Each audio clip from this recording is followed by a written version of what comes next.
And the prayer will be led by Mr. Aslan MA from the Ministry of Religion Affairs, Republic of Indonesia. Mr. Aslan, please.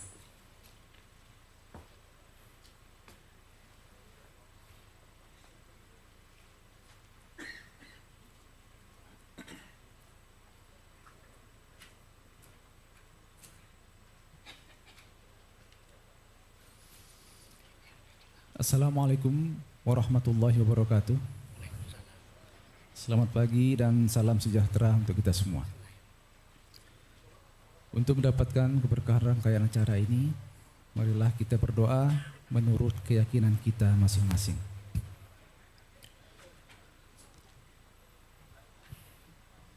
A'udzubillahi minasyaitonirrajim. Bismillahirrahmanirrahim. Alhamdulillahi Rabbil Alamin. Wassalatu wassalamu ala Sayyidina Muhammadin wa ala alihi wa sahbihi ajma'in. Allahumma ya Allah, Tuhan yang Maha Agung, kami agungkan asma-Mu seraya memohon dan mengharap ridho-Mu. Pada hari ini kami menyelenggarakan seminar internasional dalam rangka memperingati Hari Pers Nasional. Kiranya ya Allah, Engkau berikan kelancaran kegiatan kami ini. Ya Allah, Tuhan yang Maha Pengasih lagi Maha Penyayang, berikanlah kesehatan, kekuatan, dan keselamatan kepada kami, agar sejatinya kami dapat melaksanakan fungsi kami sebagai juru informasi yang akurat dan terpercaya. Ya Allah, berikanlah pintu-pintu kebaikan, bukakanlah pintu-pintu rezeki, pintu-pintu keselamatan, pintu-pintu kesuksesan kepada kami semua.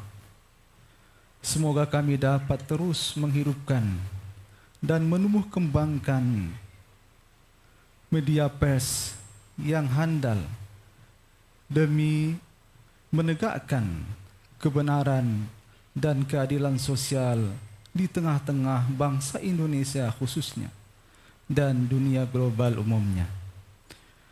Ya Allah, Tuhan yang Maha Pengampun, ampunkanlah segala dosa dan kesalahan kami. Ampunkanlah dosa dan kesalahan kedua orang tua kami, dosa dan kesalahan para pemimpin kami. Ampunkanlah dosa-dosa kami di masa yang akan datang. Allahumma taqabbal minna du'aana fa innaka antas sami'ul alim wa tub alaina fa innaka antat tawwabur rahim. Allahumma ja'al jam'ana hadza jam'an marhuma wa tafarruqana min ba'dihi tafarruqan ma'suma. Rabbana atina fid dunya hasanah wa fil akhirati hasanah wa qina adzabannar. Wa sallallahu ala sayyidina Muhammadin wa ala alihi wa sahbihi wasallam walhamdulillahi rabbil alamin. Assalamualaikum warahmatullahi wabarakatuh.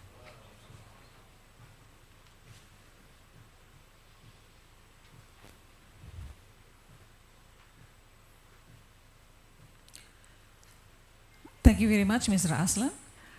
The distinguished participants that join with us via offline and online or Zoom meeting, being the host of this seminar, Mr. Atal S. Depari, as the President of Confederation of Asian Journalists, is happy to present the opening speech. Mr. Atal S. Depari, please.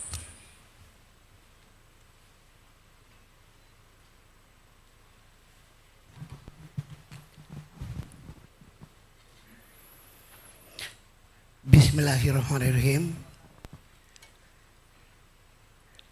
Balam berkicau di pokok akasia, tengok di Tasik berenang angsa. Selamat datang Ismawi Malaysia, mari hidupkan perpaduan bangsa. Ini puisi order by Malaysian.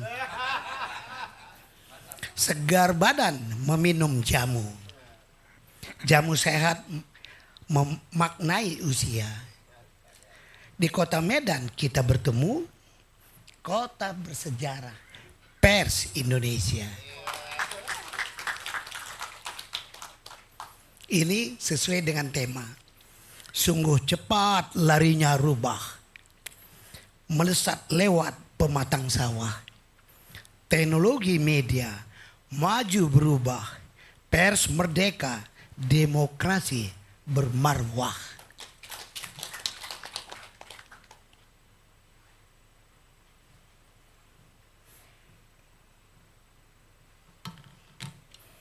Baru pidato ya. Pidatonya by text.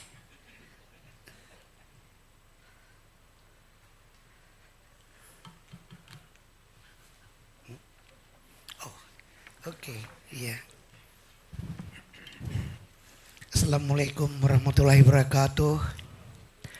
Salam sejahtera bagi kita semua. Yang terhormat Bapak Menteri Komunikasi dan Informatika Republik Indonesia yang diwakili oleh Dirjen Informasi Komunikasi Publik Bapak Usman Kansong lagi dalam perjalanan. Ibu Helena Rea, Head of Project dari BBC Media Action. Oke. Ibu Pravita Kusuma Ningtyas, Senior Project Officer. Rekan-rekan wartawan dan hadirin sekalian. Semangat pagi. Selamat datang di seminar internasional yang luar biasa ini. Seminar yang bertajuk Media Massa yang Berkelanjutan dalam Tantangan Digitalisasi Platform Global. Ini nantinya akan membahas mengenai disrupsi yang dihadapi oleh media. Kegiatan ini merupakan bentuk kolaborasi yang melibatkan Confederation of Asian Journalists, CAG, PWI dan BBC Media Action. Perkenankan saya hadir di depan forum ini tidak hanya sebagai Ketua Umum PWI tetapi juga sebagai Presiden CAG yang pada Oktober 2022 lalu di Bali, saya selaku Ketua Umum PWI menjadi Presiden CAG berdasarkan giliran di antara organisasi wartawan di seluruh negara anggota ASEAN kecuali Brunei. Saya akan mengemban sebagai Presiden CAG hingga tahun 2024 mendatang. Hadirin yang saya hormati, seperti kita ketahui adalah suatu keniscayaan bahwa Indonesia terintegrasi dalam landscape digitalisasi global. Kita secara fair mesti mengakui Google, Facebook, Amazon, Microsoft, Apple, Alibaba, Twitter, dan lain-lain telah memberikan banyak manfaat pada kehidupan sosial dan ekonomi. Pengembangan ilmu, pengetahuan, dan teknologi, kebebasan berekspresi, ekonomi kreatif, dan bahkan proses berdemokrasi. Namun disrupsi yang mereka timbulkan juga sesuatu yang nyata dan dapat dirasakan di hampir semua bidang kehidupan. Tidak ada sektor yang menghindar dari transformasi digital. Sektor media dan profesi wartawan termasuk yang mesti mempersiapkan diri untuk menerima kebaikan sekaligus mengantisipasi keburukannya.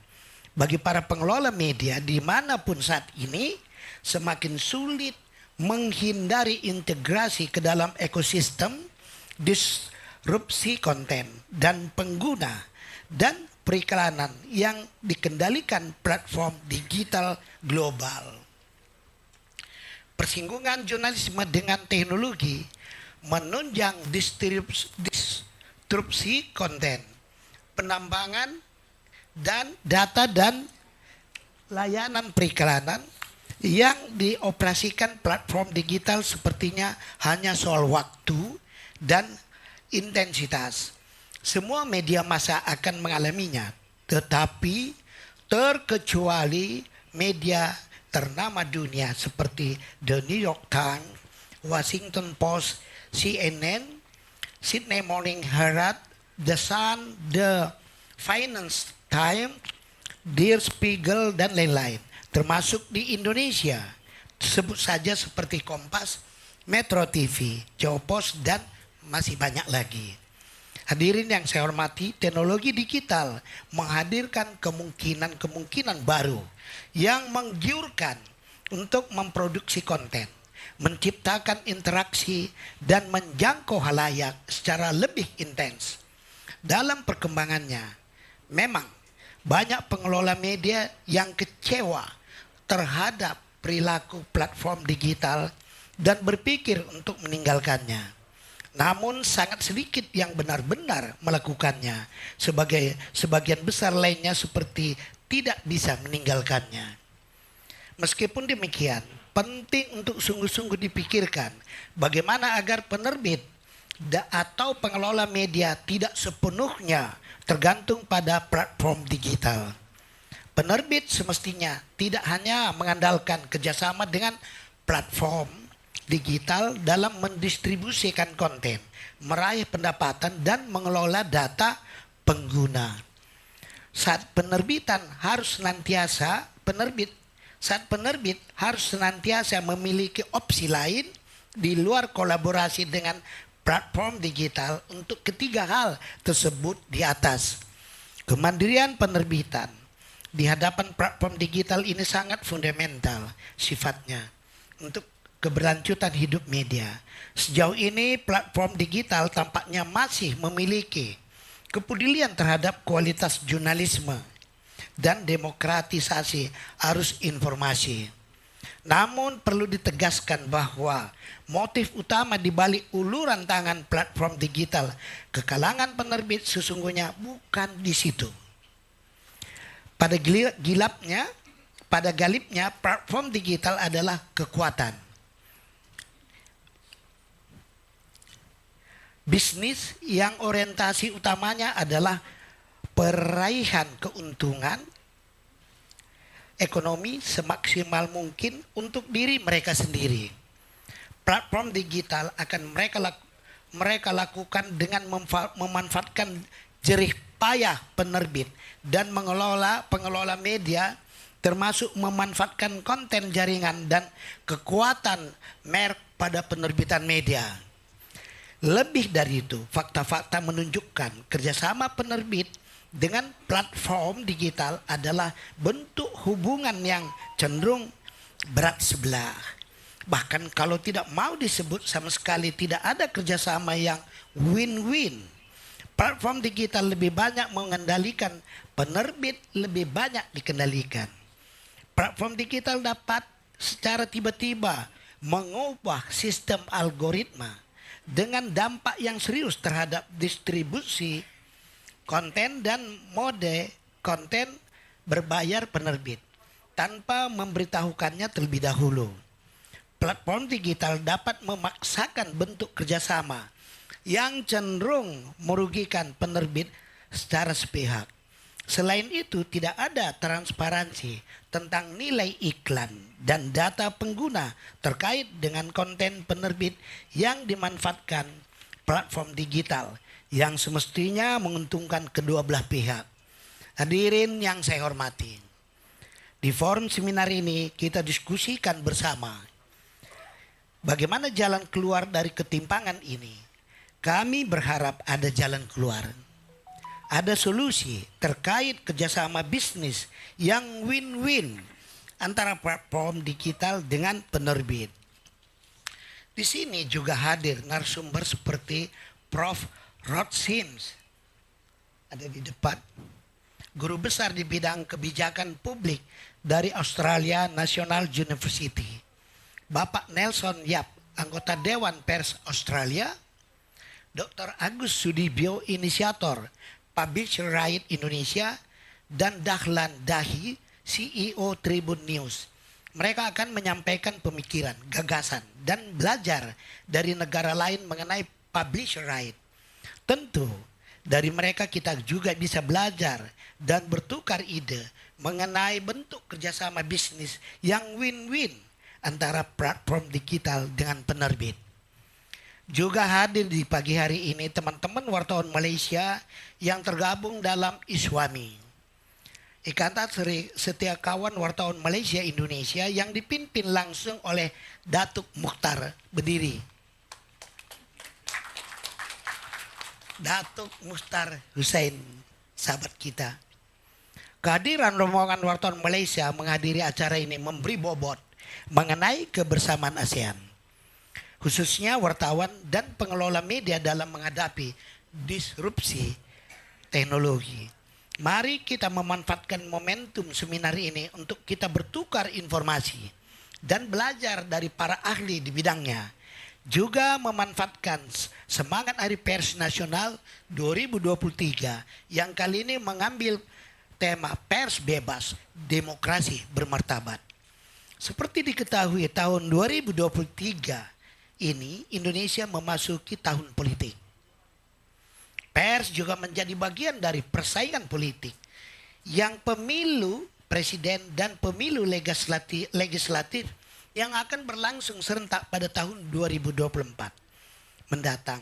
Tentu kita berharap pers Indonesia tetap bebas, tetap menjaga independensinya di tengah hiruk pikuk para buzzer politik, dan kebebasan pers di Indonesia masih tetap terjaga dalam koridor kode etik jurnalistik sehingga bisa ikut mewarnai demokrasi yang bermartabat. Hadirin yang saya hormati, dalam kesempatan ini perkenankan kami mengucapkan terima kasih kepada BBC Media Action yang diwakili oleh Ibu Helena yang mendukung kegiatan yang merupakan kolaborasi antara CAG, PWI dan BBC Media Action. Kami sangat senang dapat menyambut para Anda semua dalam seminar ini. Kami berharap bahwa seminar ini akan banyak menghasilkan buah pemikiran, terobosan, gagasan, dan ide-ide besar yang bisa menjadi inspirasi bagi kita semua dalam menjaga kelangsungan media di tengah tantangan disrupsi digital. Semoga Allah Subhanahu wa Ta'ala memberikan rahmatnya kepada kita semua. Waalaikumsalam warahmatullahi wabarakatuh. Thank you.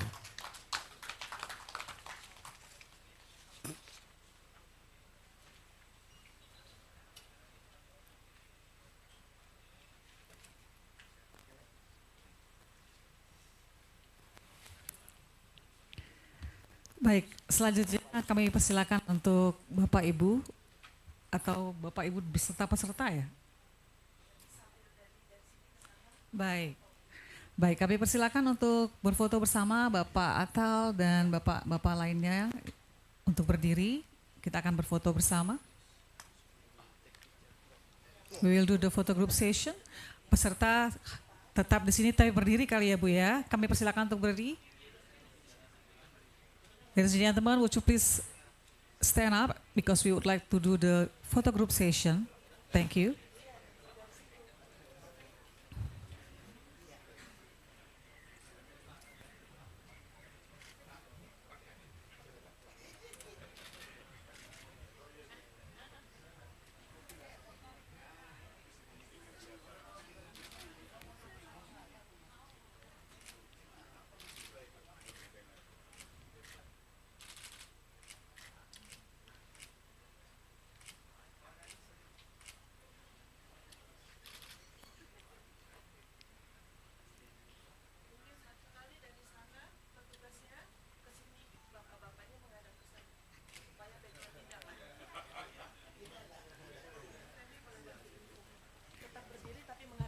Bapak Ibu mohon tetap berdiri tapi menghadap ke belakang.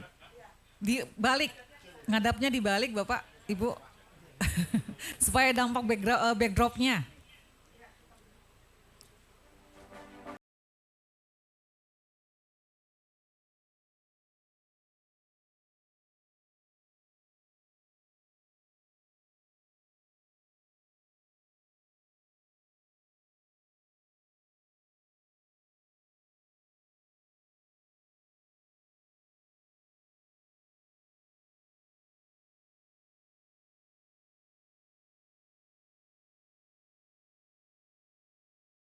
Ibu, terima kasih banyak Pak Atal. Satu pantun nih buat Pak Atal sebelum ditutup menuju ke panel discussion.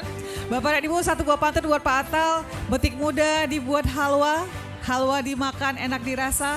Kalau Pak Atal yang jadi presidennya, si Eji pasti luar biasa. Tepuk tangan buat Pak Atal. Baik, terima kasih banyak. Bapak Ibu, Pak Atal berkenan untuk meninggalkan tempat karena masih ada acara lain yang harus dihadiri oleh Pak Atal. Kami ucapkan terima kasih atas kehadirannya dan sampai ketemu lagi di acara yang berikutnya.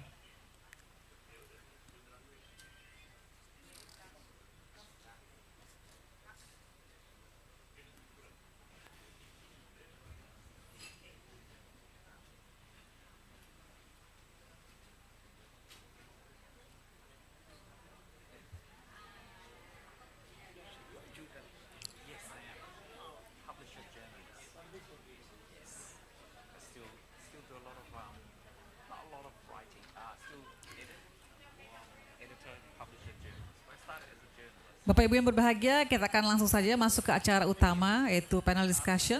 Ladies and gentlemen, now we are proceeding to our main agenda. It is the panel discussion. And in this session, we are inviting for distinguished speakers. They are Mr. Professor Rod Sims from Crawford School of Public Policy, the Australian National University. Mr. Agus Sudibyo, the initiator Indonesian Publishers' Right Regulation. Mr. Nelson Yap, member of Australian Press Council Board, member Local and Independent News Australia, and Mr. Dahlan Dahi, the CEO of Tribune Network. And this session will be led by our beautiful moderator, Mrs. Chirstina Chelsea Chan, the academician Media Law Studies, as well as the assistant to Secretary General of Confederation of Asian Journalists. And we are seeing that all the speakers and moderators are in front of us. And ladies and gentlemen, let's give a big welcome to our speakers and moderator. So, Mr. Chelsea, the floor is yours. Thank you.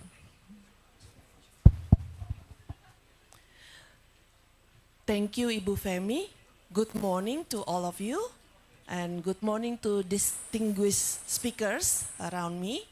And allow me to start the session with the information about the list of speakers, of course. As you may know that the initiate speakers, according to the program, before the panel start, it should be the speech from representative of Minister of Information and Communication, in this case, Director General of Information and Public Communication, Mr. Usman Kansong.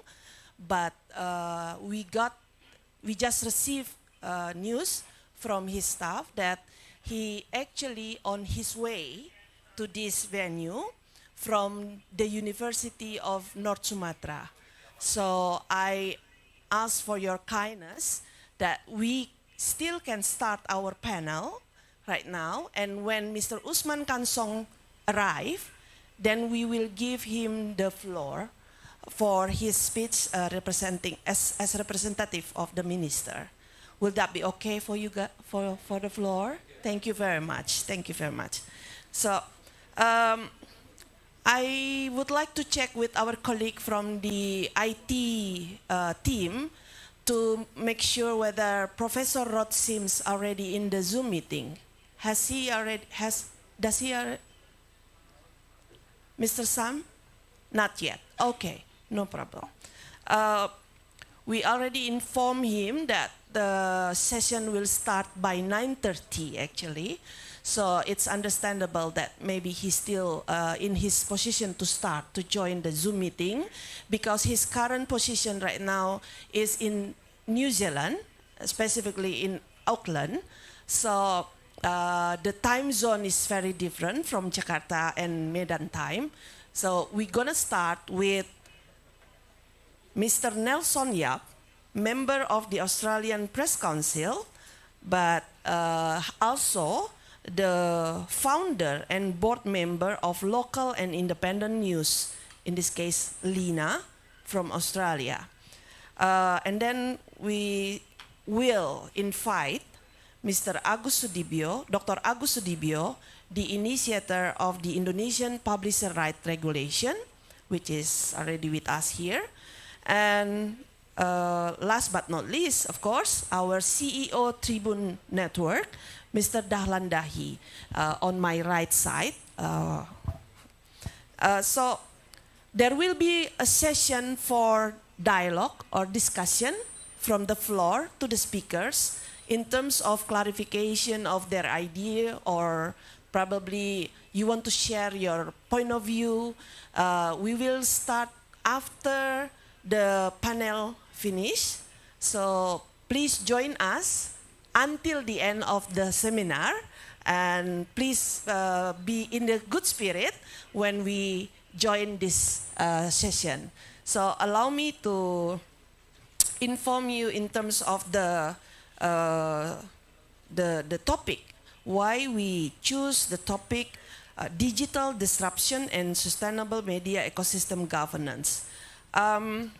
For sometimes the Indonesian publishers in the process of having this process to get in touch with the international digital platform to make sure that the product, the quality of their journalism product can be used in a proper and appropriate manner. In terms of business side, there is a problem facing by the publishers in Indonesia, especially because Indonesia have so much, by population, it's more than Australia. Nelson said about that yesterday. And the international digital platform will be very, very eager to keep the market in Indonesia alive, to make sure that the publishers can cooperate with them. But of course, we're gonna hear directly from the speaker's point of view and their experience directly. So just to start with, allow me to invite Mr. Nelson Yap for your session. Each speakers will have 15 minutes, so please make use of the time available. Thank you. Let's give an applause for Mr. Nelson Yap. Thank you. Oh, you may. You sure? Yeah, okay. Thank you. Welcome, ladies and gentlemen, distinguished guests, friends and colleagues. My name's Nelson Yap. I'm the publisher of Australian Property Journal. I'm also co-chair and co-founder of the Public Interest Publishers Alliance and a board member of the Australian Press... not board member, just a member of the Australian Press Council and a board member of the Local and Independent News Association. So I'm here today to share the experiences of what it's like for a publisher to negotiate and benefit from the News Bargaining Code in Australia. Oh. Do I press that button? Yes. Okay, excellent. So the Publishers Alliance, I'll call them PIPA, we were formed in 2021. When the Australian government announced that the News Bargaining Code would be introduced, earlier that year, it was embraced by all the publishers in Australia because we thought finally we're going to get some sort of revenue or some sort of recognition for all the work that we've done. But after the code was shortly, introduced in Australia, we quickly noticed that independent and small publishers were ignored by the digital platforms. So before the code was, passed by Parliament, they had done deals with the major media companies, which were News Limited, 7 West Media, 9, the ABC, and a select number of medium-sized publishers. But they didn't do any deals with the independent publishers or the smaller ones. In fact, before the code was introduced in Australia, Facebook, we call it unfriended, but they blocked all the news websites and government websites in Australia. At the time, they said it was an accident, but we have seen since then that it wasn't an accident, it was a deliberate strategy to bully the Australian government so they wouldn't designate Facebook under the code. Now, it'll be interesting because we have got 26 million people. Indonesia has much more than us. So I don't know whether Facebook will do the same thing and threaten to ban all the websites in Indonesia. Because the last time Facebook had their annual meeting, I think, or their quarterly meeting, they revealed to their investors that they had lost 500,000 users, and we saw 25% wiped out from their market value. So they lost $200 billion just by losing 500,000 users. Now imagine if they lost 196 or 98 million users in Indonesia. I think the company would lose much more than 200 billion. Anyway, that's just my thought. So the code allowed the Australian Communications and Media Authority to establish a process where publishers could join and basically be found to be eligible news businesses. Now, my publication and over 30 odd publications in Australia were recognised as a public interest publisher by ACMA, which is the Australian Media and Communications Authority. But despite being recognised, we still couldn't get the digital tech platforms to talk to us. They ignored all our emails and all our phone calls, all kinds of communication, because they weren't designated under the code. So thanks to Rod Sims, who will be presenting later today, it was under his leadership and his vision that the ACCC allowed an exemption under the anti-competition and laws to allow the publishers to negotiate collectively with the tech giants. So, and also the ACCC had concluded a report that found that there was a power imbalance between the digital platforms and the small independent publishers, as you expect. You know, we're talking about Google, which is a $1.3 trillion company, and a small independent publisher in Australia. You know, you can see that you're fighting a titan. So, I think in Australia, we say it's a battle of David versus Goliath. So it is truly that case. So, okay, so I've already spoken about that. So yes, on the advice of the ACCC, we formed a collective bargaining group, and we were very fortunate to be represented by Emma McDonald, who was supposed to speak here today. Yes, through her role as Andrew Forrest's philanthropic Minderoo Foundation. So we were very fortunate there. And so to give a view, the only other collective bargaining group at the time was the Country Press Australia, which represented all the rural and regional local community publishers. But we were the first of its kind, PIPA, because of our diverse group of small, medium, independent publishers. As you can see, we represented sort of across the spectrum of all the different publishing and magazines in Australia. And I say this to the ministers or whoever I meet, that a lot of our publishers cover stories that are often neglected by the large media companies. So, and they're also, our publishers, some of them are in small communities with only 5,000, 15,000 community people. So, if without our publishers, they would have no way to get news.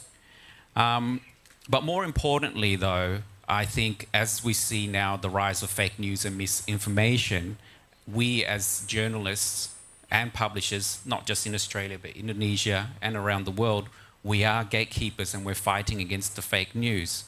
I didn't put this in because I did the research after, but a joint New York University report found that between August 2020 and January 2021, misinformation posts by accounts on Facebook had 6 times more interactions than posts by trustworthy news sources.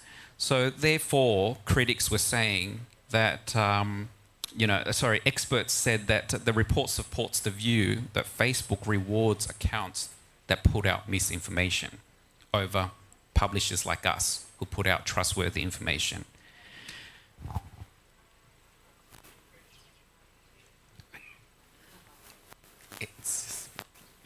So that's a list. I won't read it out, but that's our list of publishers in our group of 24, as I said. So in August 2022, almost a year later, our 24 publishers were lucky to secure a deal or funding from Google, but Facebook continues to refuse to negotiate with us. And along with us, Facebook has also refused to negotiate with Australia's largest multicultural broadcaster, SBS.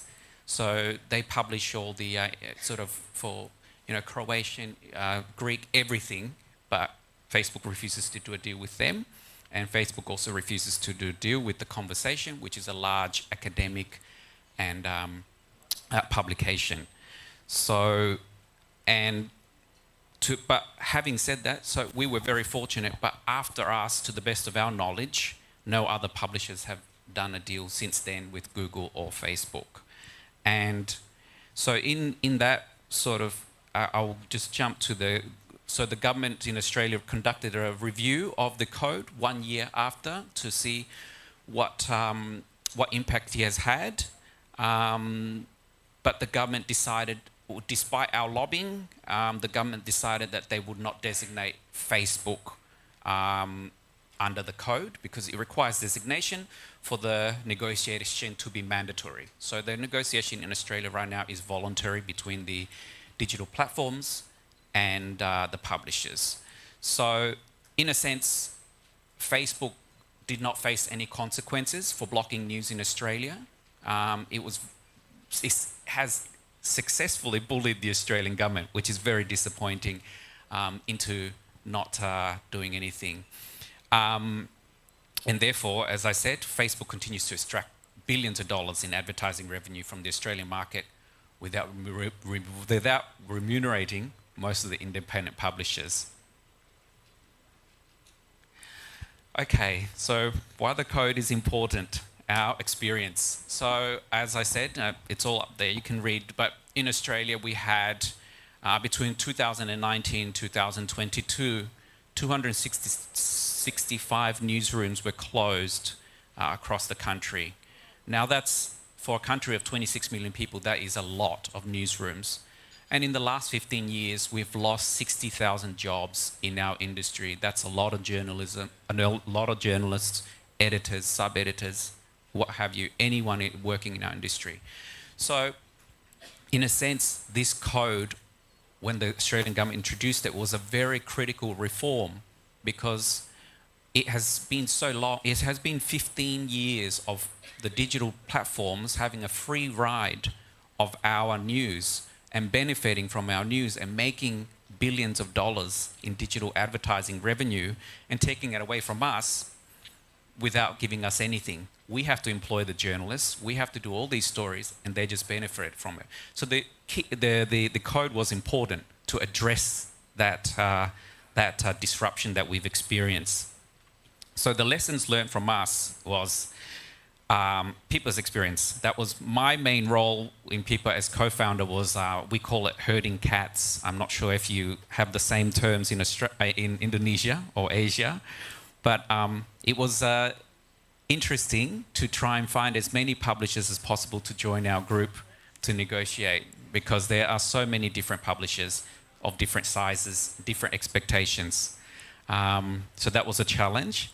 But what I wanted to, from my meetings with a lot of the publishers and informing Pippa, was that, initially we had 50 people, 50 publishers who looked at joining, but because of disagreements, some of them thought that they didn't need to, some of them thought they were too big to join a group, they can do it themselves. So for various different reasons, they decided that they wouldn't be part of it, so we ended up with 24. But these publishers still do not have a deal today. So my experience from this is that we are stronger together whilst some of us might be competitors, you know, at the end of the day, if we don't stick together, they will be, you know, we are going against titans here. So if we don't stick together as publishers, we go in independently, we're not going to get anywhere. And look, and of course we engage with all the members of parliament, ministers and the government. But as I said, so lessons learned from PIPA is that, and ultimately, of course, more importantly for newsrooms is the financial security, because it creates a sustainable news business. But now I want to turn to also quickly the lessons learned from overseas. I'm sure you've all followed. We've now seen, you know, in the US, in the United States and Brazil, the code basically has been killed off. In the US, it's sort of sitting there, but it's not going anywhere anymore. That's because the publishers in the United States were not able to come together. I guess because of their political system, they're very divided as well. But also, the US wanted to be perfect. They wanted their code to be perfect. And I say, don't let perfect be the enemy of the good. So sometimes good enough is a good start, and we can work on progress and reform and make changes. Don't wait until we're trying to make it perfect before we pass the code. And then finally, of course, don't wait for things to happen, make them happen. I think, you know, I'm a journalist, I'm an editor. This is not my job. I don't know how to lobby. I don't know how to do any of these things. I don't know how to bring together 50 people in one room and say, let's go and negotiate with Facebook and Google. But someone had to do it. So I thought, well, if I don't do it, who's going to do it? No one else. So that's why I started ringing the calls, cold calling all the publishers to try and get them on board.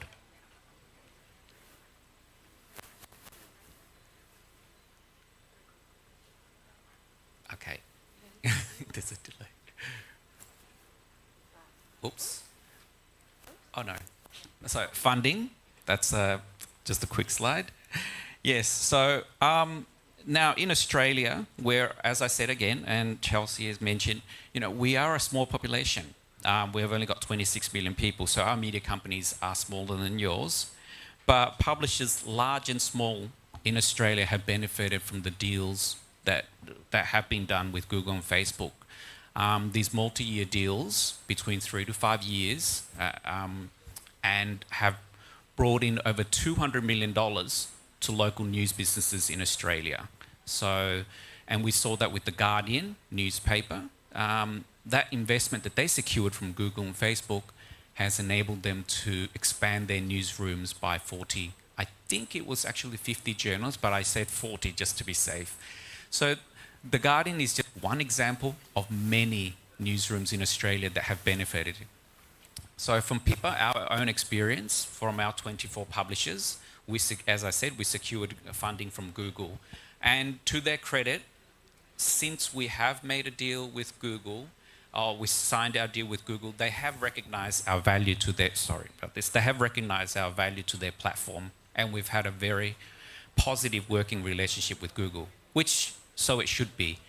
And also we've received a lot of mentorship from Google and participated in a lot of training programs, particularly in digital disruption.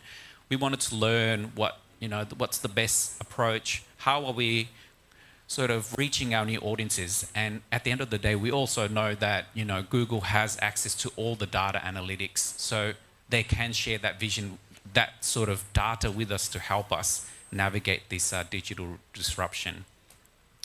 But from my experience, an independent publisher and owner of Australian Property Journal, the funding from Google has allowed me, just in my example, to hire more journalists.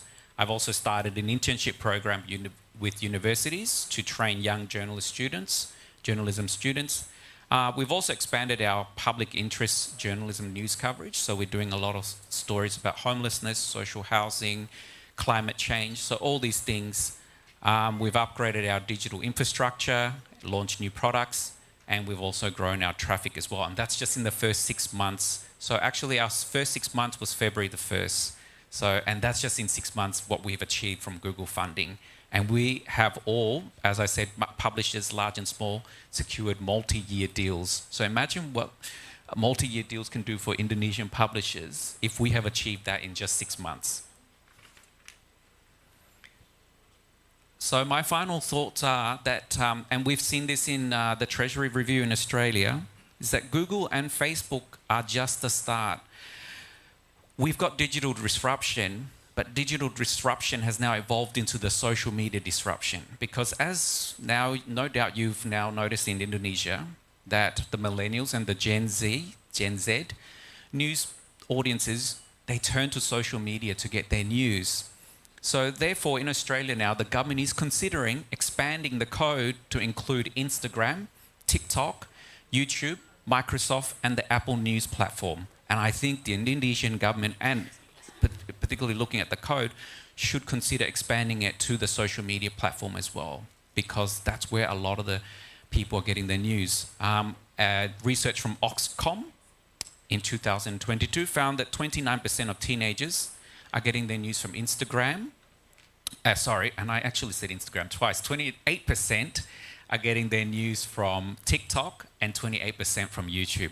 I should have fixed that mistake. Sorry. And so now, but also the Reuters Institute at Oxford University found that a third of TikTokers now use TikTok for their daily news.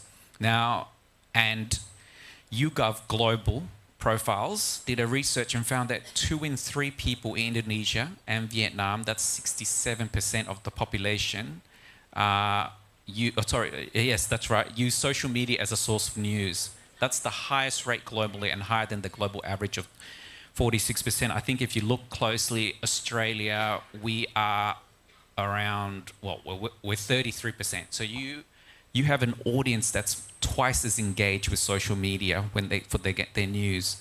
And also, I suppose it makes sense because consumers aged between age 18 and 33 make up the majority of the audience that use social media for news. And again, I point out, Indonesia has the youngest median age in the world. You have people who are a lot younger than most countries. So, and we know that young people are the most engaged in social media. So social media disruption is the next one.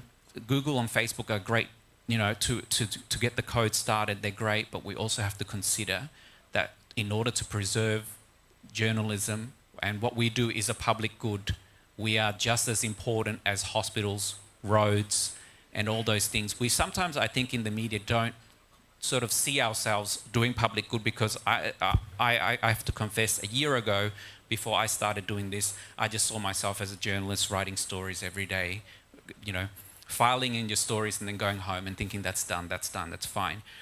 But we don't value what we do sometimes, and I think then we can't, if we don't value what we do and if we don't see, sort of step back, then how can we go to government and say, you need to support us in this because we want to deal with Google and Facebook? What we do is important, particularly in the rise of fake news as well. So we are the gatekeepers against fake news. Without us, the government will have to contend with a lot of misinformation and fake news that's on social media. And that will destabilize, and it's not healthy for democracy. So what we do is healthy for democracy. And it is, we are a critical pillar in democracy. Thank you very much. Thank you, Pak Nelson. Allow me to call you Pak, as we usually here in Indonesia, for respecting the male gentleman, whether it's married or unmarried yet. So please bear with me. So, Bapak dan Ibu, okay. Bapak dan Ibu, allow me to speak in bahasa a little bit, just a little bit. Bapak dan Ibu, untuk informasi bahwa penterjemahan dari bahasa Inggris ke bahasa Indonesia sebenarnya tersedia dalam caption di dalam ruang Zoom. Jadi jika membutuhkan bantuan penterjemahan tersebut, kami persilahkan untuk bisa mengakses dari device masing-masing di link Zoom yang disediakan oleh panitia atau di YouTube yang disediakan oleh panitia. So, back to English. Back to English. Another information from the committee out there that Mr. Usman Kansong, our Director General, is already on his way to this venue. But the traffic in Medan is unpredictable as we experience these 2 days in Medan. So please bear with me too for this and also the speakers. But Mr. Usman Kansong committed to be with us later soon. In the meeting room right now, we have Professor Rod Sims. Do we have Sam Oliver? Is he? Yes? Okay. Can you show him in our screen, please? Hi. Hello, Professor Rod. How are you? Okay. One moment. We haven't heard your audio yet. Oh, I'm sorry. Can you hear now? Yes, loud and clear. Thank you very much. So, Professor, just to inform you that we already opened the seminar by official opening. We just finished with that. And then we already invite Nelson Yap as the first speaker, because it's my apology if it's a bit of the structure of the speakers is a bit changing, because we understand that you are kindly agree to speak with us even though you are on holiday. So really appreciate your time right now. It's very valuable for us. And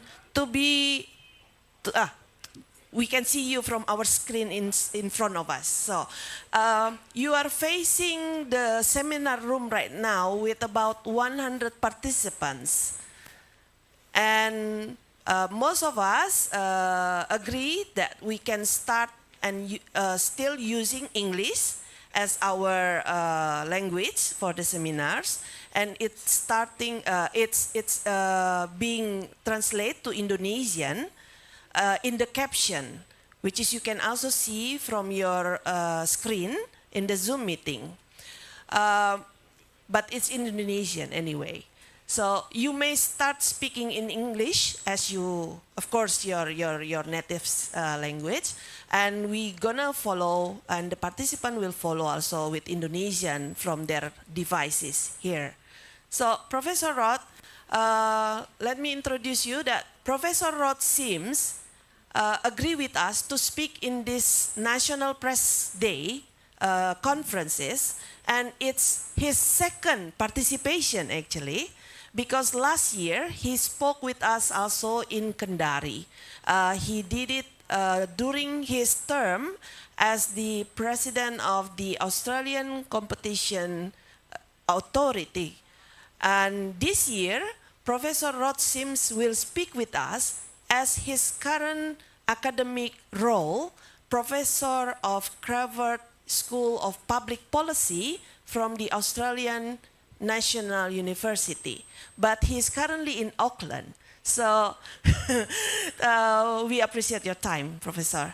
So as you may know that the topic of today is still related to the process and the effort from the Indonesian publishers to have the bargaining code and the publisher right to be established in Indonesia. In front of us, publisher owners and also academician join us, and the government official also with us. So we allow us to invite you for 15 minutes to share your thought about this. Thank you, Professor. Let us applaud him to encourage Professor. Thank you. So time is yours. Okay, thank you very much, and thanks for the invitation to speak. Unfortunately, as you say, it did coincide with me being on holidays, and I have to say I'm not in Auckland. I'm very much to the north, the northern tip of New Zealand, so I hope the internet holds up through this discussion. I thought I'd make a few points and then happy to take questions later on. The first point is that what started the News Media Bargaining Code in Australia was a study done by the Australian Competition and Consumer Commission. The law in Australia is such that when the government directs us to do an inquiry, that gives us powers to get information, compulsorily demand information, and it also requires us to make recommendations to the government, which we did. Now, the study was about digital platforms, media, advertising. We ended up making 23 recommendations, of which one was that there be a news media bargaining code.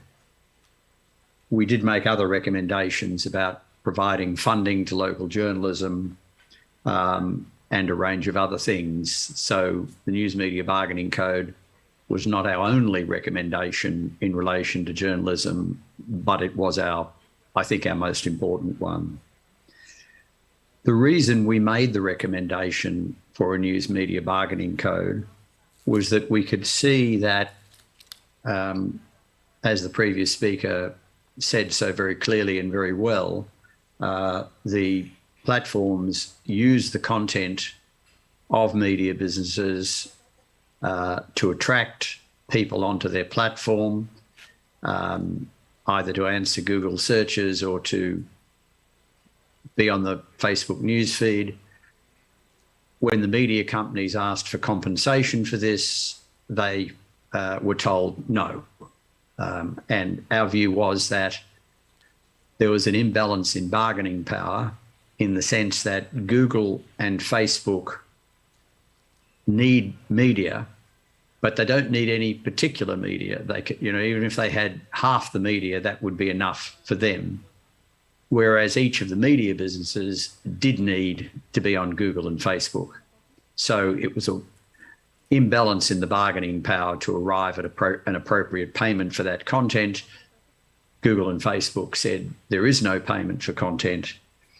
The concern we had and the government had was that, again, as the previous speaker just said, journalism is fundamental for democracy. It is a vital ingredient of a well-performing democracy. We don't want the platforms to not make payment, otherwise journalism will decline significantly, and if journalism declines, then our societies will decline. So the logic for the News Media Bargaining Code was the imbalance in bargaining power and the importance of journalism.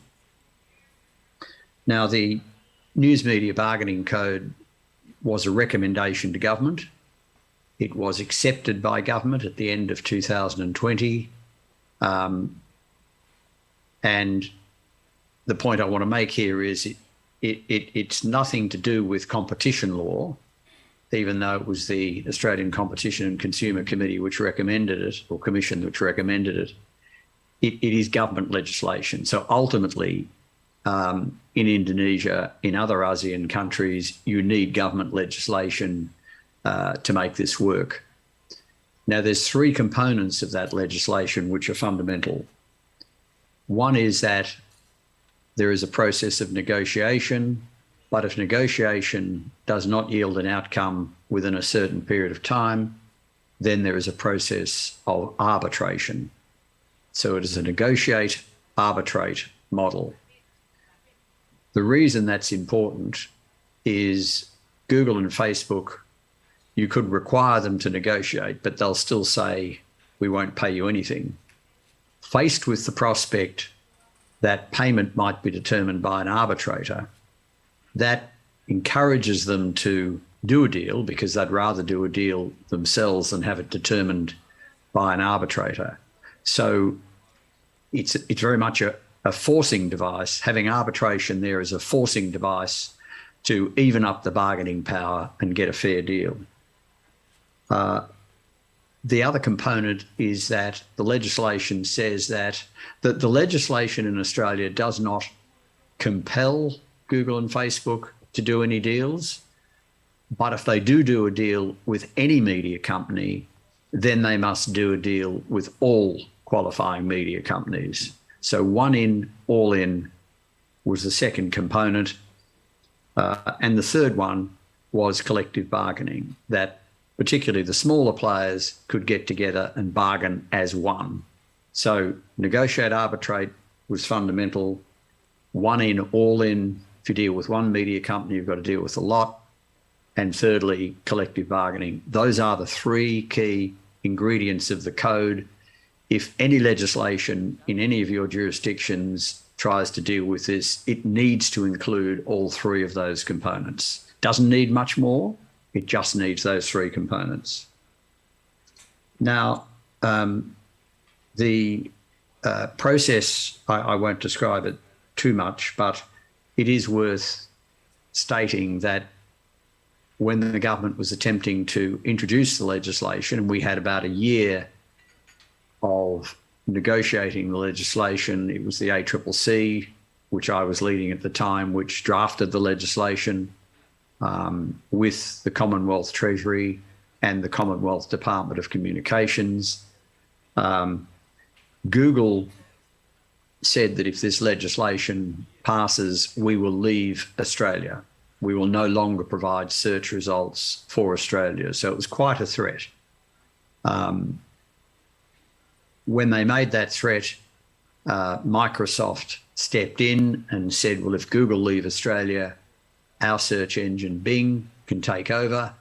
There was a discussion between the chief executive of Microsoft and Australia's Prime Minister. So in a sense, and also there was a public reaction against Google for threatening the government in that way. Facebook, in turn, we woke up one day to find that Facebook had taken all media and other things off Facebook. So they not only took media off Facebook, they also took down sites that were there to provide help, bushfire warnings, health warnings, and again, they overstepped the mark and there was a huge public backlash against them, a whole lot of people saying they would no longer use Facebook anymore.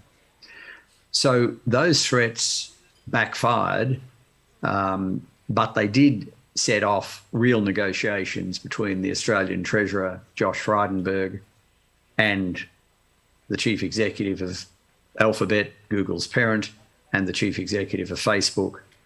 A number of changes were made which don't really matter. The one change that is worth explaining was that the Treasurer felt that the Google and Facebook were scared about being designated under the legislation. So the legislation sets up the framework, but to be covered by it, you've got to be designated by the Treasurer. The Treasurer said, well, if you go out and do deals with our media companies, we won't designate you. That caused Google and Facebook to immediately go out and do a lot of deals, whereas I thought, certainly, and others did as well, that deals would be done against the threat of arbitration. In the end, deals were done against the threat of designation. Now, it doesn't matter. The point is deals were done. So Google have now done deals with essentially all Australian media.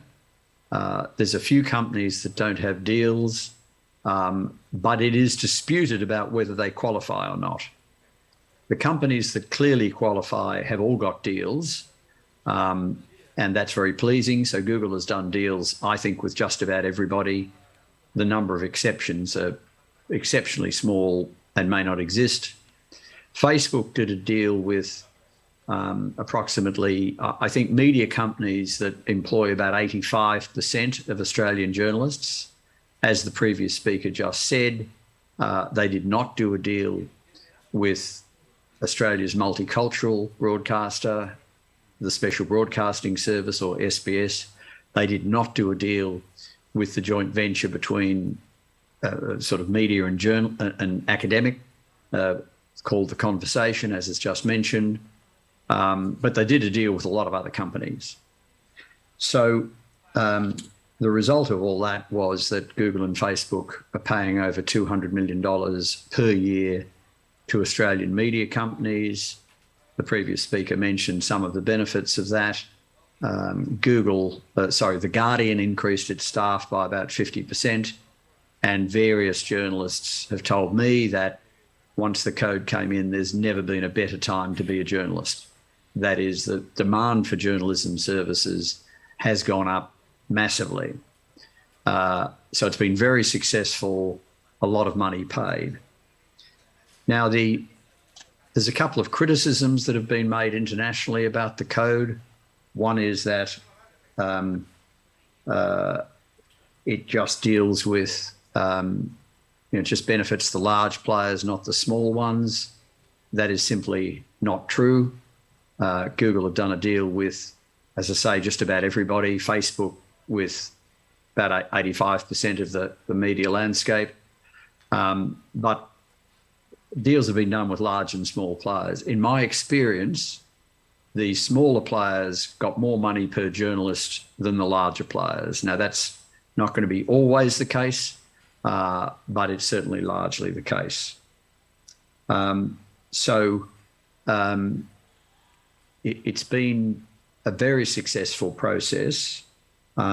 It's now being followed in Canada, where the legislation is now being reviewed by the upper house of their parliament. I spoke to the lower house. It's now before the upper house. So I'm very confident that there'll be a news media bargaining code equivalent in Canada. I think there's a good chance there'll be one in the United Kingdom. They're due to pass their legislation next year. It's broader legislation, but once it's passed, it allows for a news media bargaining code. So they're the two most likely places. Obviously, I'm heartened by the fact that Indonesia is actively considering it, and I hope other countries in ASEAN will consider it.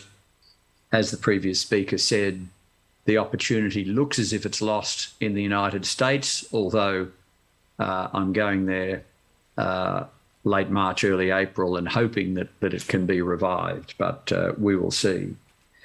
The main lesson, I can only repeat what the previous speaker said. What made the code, what got the code into legislation, what made it so successful was the media worked together. All Australian media pretty well backed the code. Even newspapers to the right and to the left of the political spectrum, they joined together and lobbied the government to get the code. And with the code in place, then deals were successfully done. Now, those deals are in place for 3 to 5 years. There is provision under the legislation, which the previous speaker again said, for the code to be extended to other platforms. That would require further consideration. We have a new government in Canberra at the moment, and it's got a lot of priorities. I'm sure it will get round to this issue, but it's got a lot on at the moment, having just come to government with a whole range of problems confronting them. So I don't think we've heard the last of other platforms getting designated or threatened to be designated. And it may well be that action is taken against Facebook for not doing deals with the SBS and the Conversation. I think we're still fairly early stages with a government that's had other priorities. So look, I'll leave it there to stick within your timing, but happy to answer questions at an appropriate stage. So thank you very much. Thank you, Professor. Thank you very much. We give you applause from here. So you don't mind to continue with us for another 20 minutes, perhaps? Yes, I can certainly do that. Okay, thank you very much. But to inform you that we already have our Director General of Information and Public Communication, Mr. Usman Kansong. Let's give applause to Mr. Kansong. Yes, he's here in terms of his role to representing the Minister of Information and Communication and Informatics. Pak Usman, we already start with two speakers, especially Nelson Yap from the Lina, the local and independent news publisher from Australia, and he spoke about the process and the success, and especially quite interesting, what happened after that. Yes, what happened after that is, I think it's very quote, yeah, to be quote here.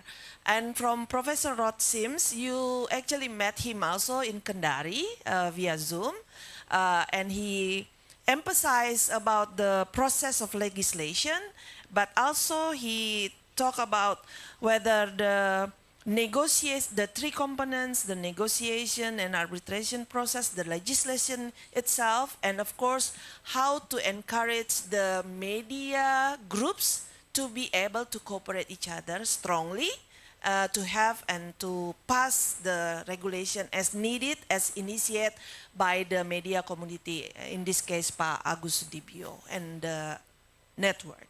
So, Pak Usman Kansong, if you don't mind, we would like to invite you in this moment right now to speak about some of the progress that we already have at the House of the Minister.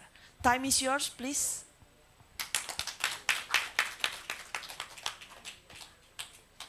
To inform you that we use the English, but you may speak in Bahasa.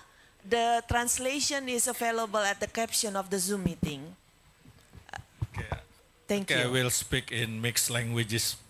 Okay, the translator, please be informed that Mr. Usman Kansong will speak mix English and Indonesia, and especially maybe Medan language also.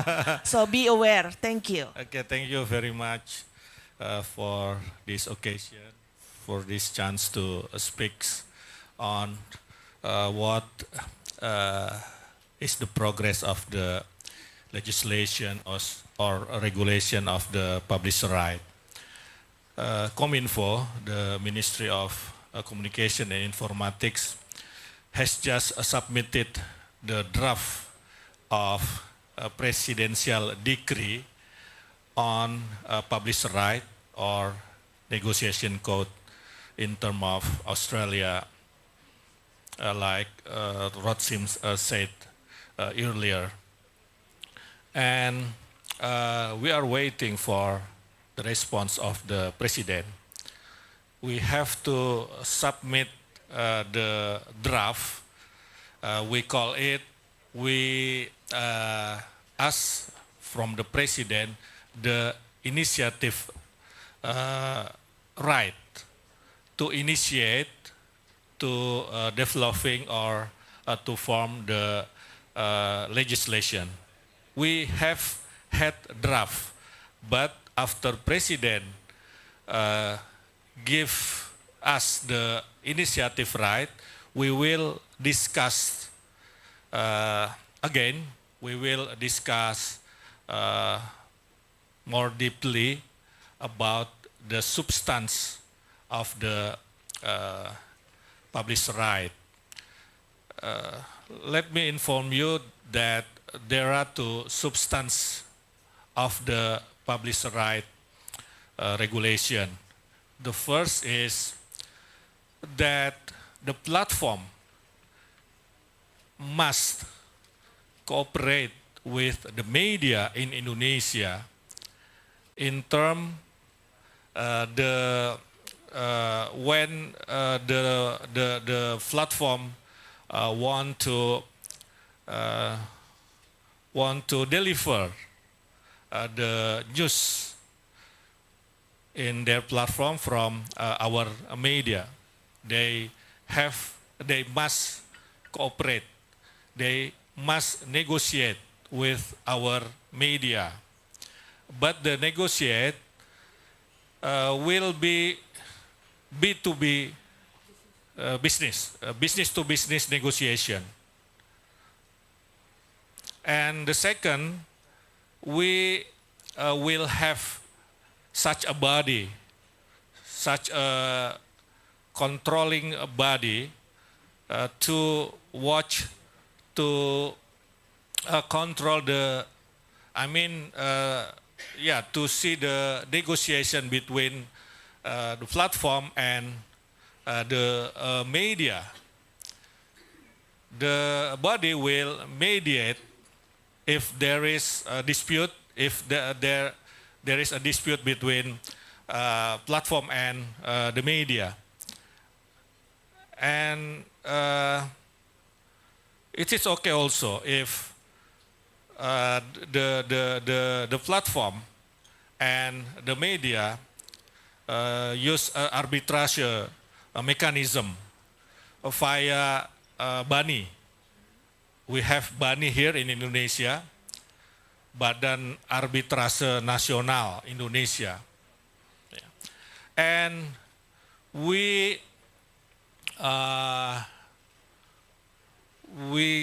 the regulation will give the right to press council to control, to watch, to see, to mediate the cooperation between platform and the media. Because the position of the government, we are not recommending to form new special body. So we will use the existing body, that is press council.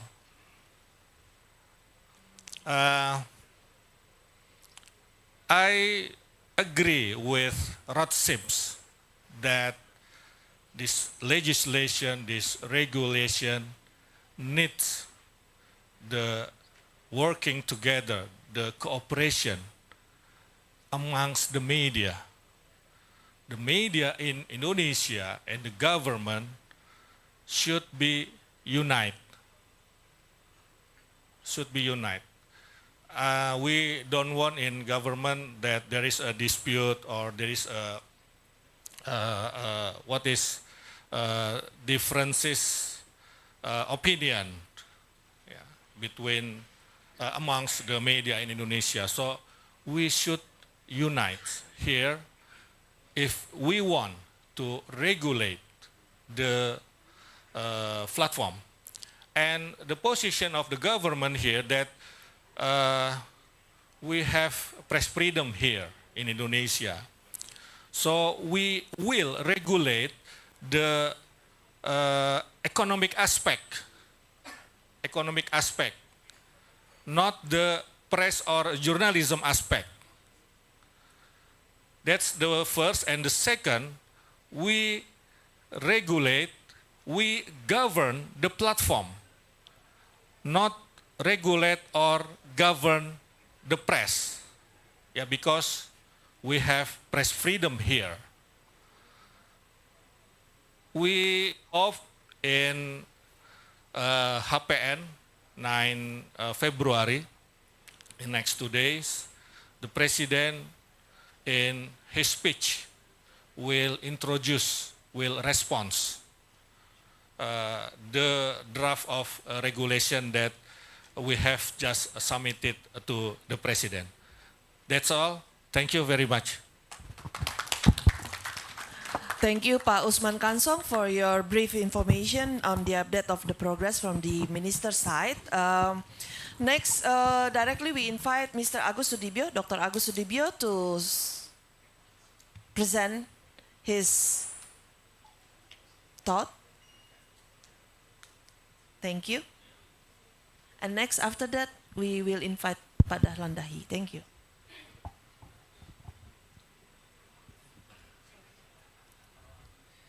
Thank you, Chelsea. Bismillahirrahmanirrahim. Assalamualaikum warahmatullahi ta'ala wabarakatuh.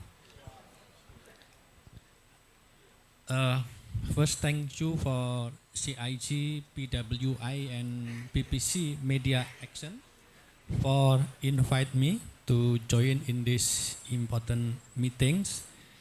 And it's really nice to meet all of you, especially colleagues from other country in Southeast Asia region, especially from my friend from Malaysia, tepuk tangan,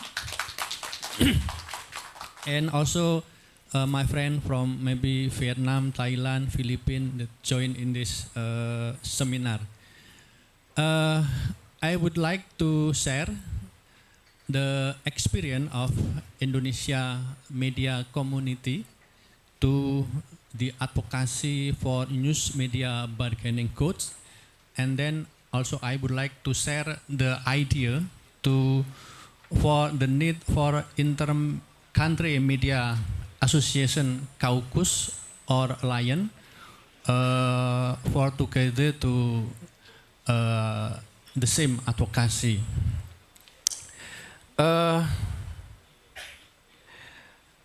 As we all know that the main problem in media industry now is the monopoly by the giant global digital platform. I don't know the exact situation in each country in ASEAN region, but if we refer to the context of Indonesia today, the monopoly of global digital platform company happen at least in 3 levels. First, around 80% of news distribution in Indonesia is controlled by Google and Facebook. This duopoly also grab around 75% digital advertising expenditure in Indonesia. And they also monopolize the processing and also utilization of user behavioral data. Even though they use publisher own news content in mining that user behavioral data, they refuse to share the data to publisher. If publisher need the user behavioral data, they still have to buy to Google and Facebook. Even everybody know that Facebook, Google mining user behavioral data use the content of publisher. I think it's not only Indonesia problem, it's a problem in every country. Also, I think in Australia also. So in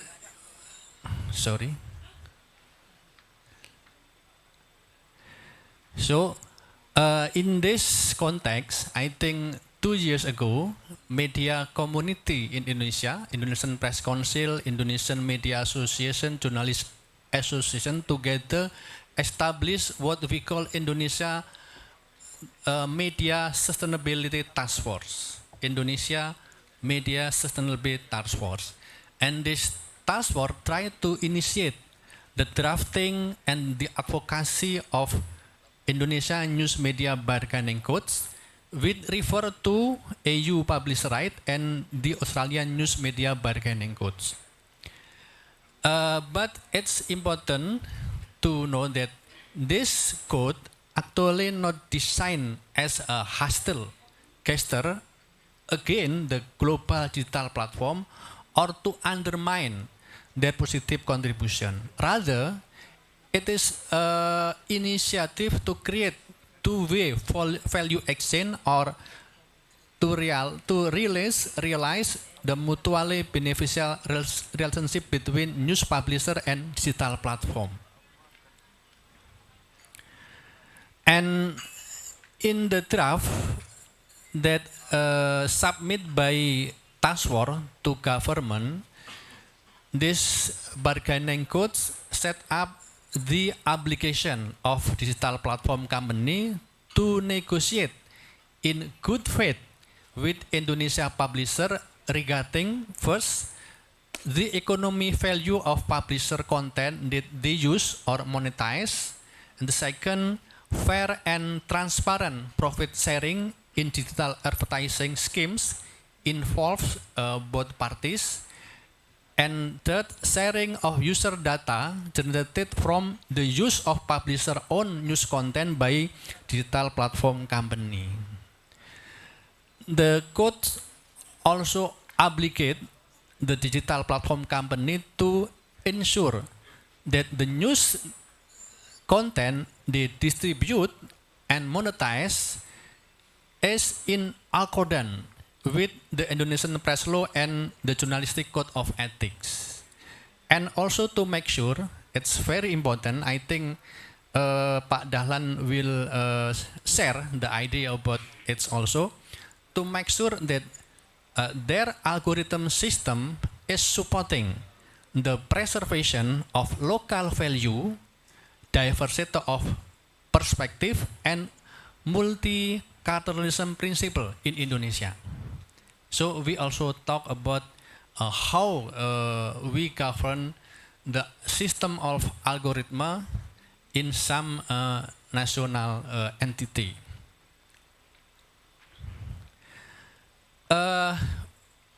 I believe and I think as we all know that in order to carry out the journalism social function and democratic function properly, the mass media must be economically sustained. The mass media must be strong enough as business entity. So the ultimate goal of bargaining codes actually not only how to help media in dealing with digital disruption pressure. The ultimate goal, I think, is how to creating media ecosystem that is conducive for realization of good journalism, civilized media public sphere, and for maintaining the contribution of the mass media to the democratic process in Indonesia in much broader scope. But we believe that to realize the news media bargaining code, also how to build balanced fair system for negotiation with global digital platform, media community in each country cannot walk alone.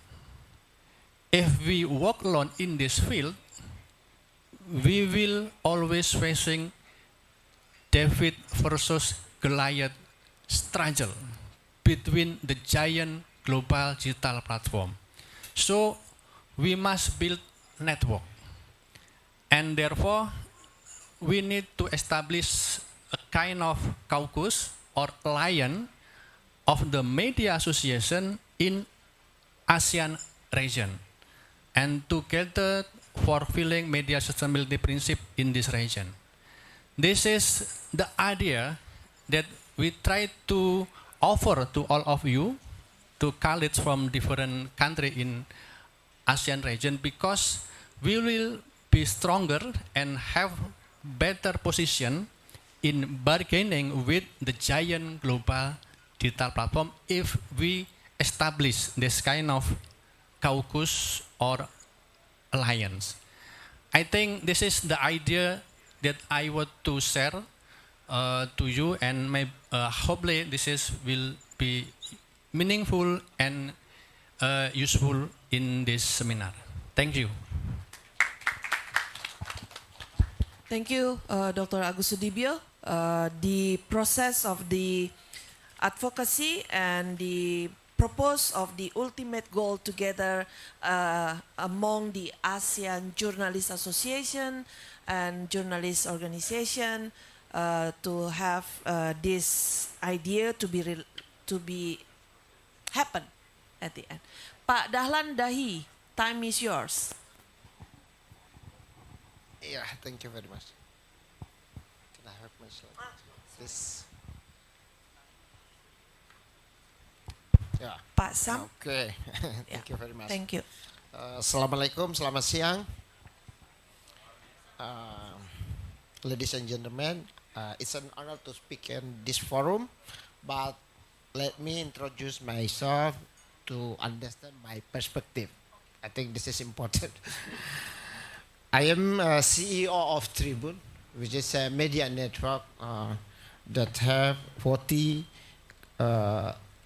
offices across Indonesia, and I work as a journalist. So local journalist as yours, but I am a little lucky that I work as a journalist for almost 30 years now. I work as a journalist 19 years in local newspaper. It's okay. So second, I want to put in the context. So Australian News Bargaining Code is about the relation between publisher and platform in business side. So it's about revenue share, which is also important since I believe that media can do the main role as a fourth pillar of democracy when financially, businessly, they are strong. So we have to make the media strong so they become do their role as an important part to build the democracy. But I think it's not enough. We should also look at how algorithm are impacting our life. Since it's also important. It's not about money, it's not about profit and loss, but it's about the public's prosperity. That would be my point. Can you help me to... okay. Please run the video. I think that's not video. It's okay.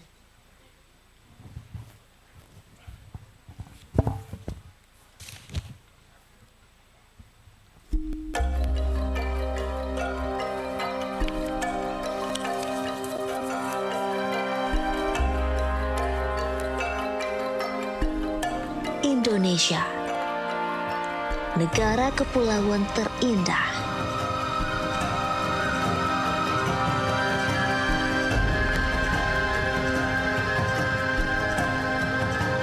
Beragam suku, bahasa dan cerita unik penuh makna.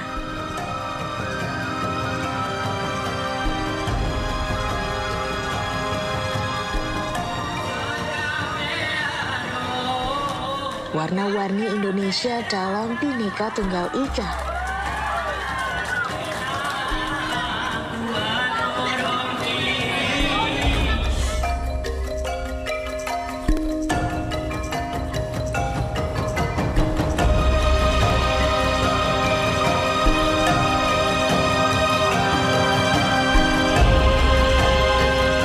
Kami terus tumbuh menjadi mercusuar di negeri 1001 cerita.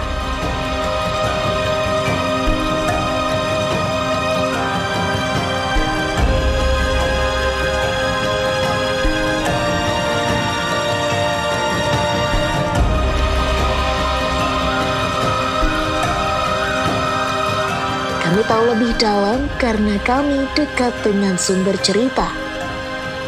Kami unik sebab kami menghadirkan 1001 cerita lokal untuk Indonesia. Kami adalah representasi keberagaman sudut pandang untuk tetap menjadi Indonesia. Tribun Network. That's a clip. So, thank you very much. It's the face of Indonesia. It's not the shopping mall, which is the face of Indonesia. It's a traditional market. It's the heart of Indonesia. You can find this perspective if you go deeply to find local perspective. That's why we see Indonesia, which is diverse in ethnicity, culture, and religion. It's a beautiful Indonesia that make Indonesia Indonesia. Next slide. So I think that's summarized about the. Okay, this is Tribune Network. So Nelson from Aceh in the left side, flight to Papua, I think took like 5 hours. Yeah, it's the same. You fly from Melbourne to Hong Kong. Yeah, right. Yeah, that's Indonesia. Okay. Okay, we start with local newspaper 35 years ago. 35 years, I think is important because media could only sustain if they get trust from the people. If the media become a trusted partner to develop the society. I think that's important things. Second important things that since we employ local journalists and local editor on ground, then we empower local culture from Aceh to Papua. And the most important thing, we preserve local values. I think this is a big thing. How to still have a local character as an Indonesian, at the same time, we consume the global media through our global village. Yeah, I think this is important. So, however, yeah, a shift is happening in media industry. So, who take the control? This one or? Yeah, okay. Look, this is a scheme. I just want to simply explain this. So, wait a minute. Okay.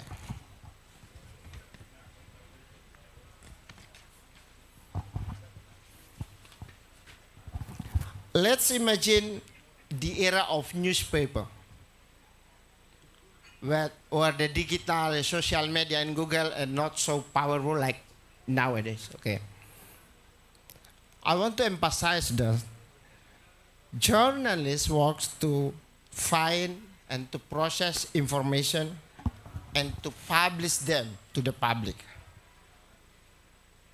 Editor process the news and decide what news, in what angle, for the public.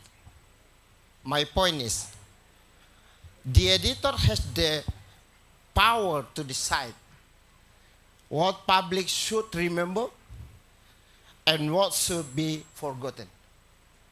Yeah. Editors are responsible for building a good and healthy society.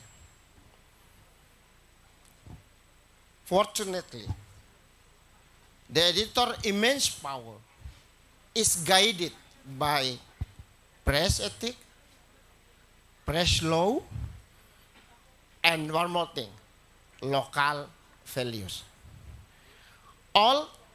It's all ensure the editor works for the public, for democracy, and protect the local values. Okay, and then, this is our word. Next slide. Okay. Pasam, next slide, please help. This is our word now, the digital. Look at the red sign. Technology, algorithm. Behind the technology, there is a system. Yeah, we call it algorithm. So, when shifting occurs, the editor extraordinary power pass to algorithm. So now the editor is algorithm.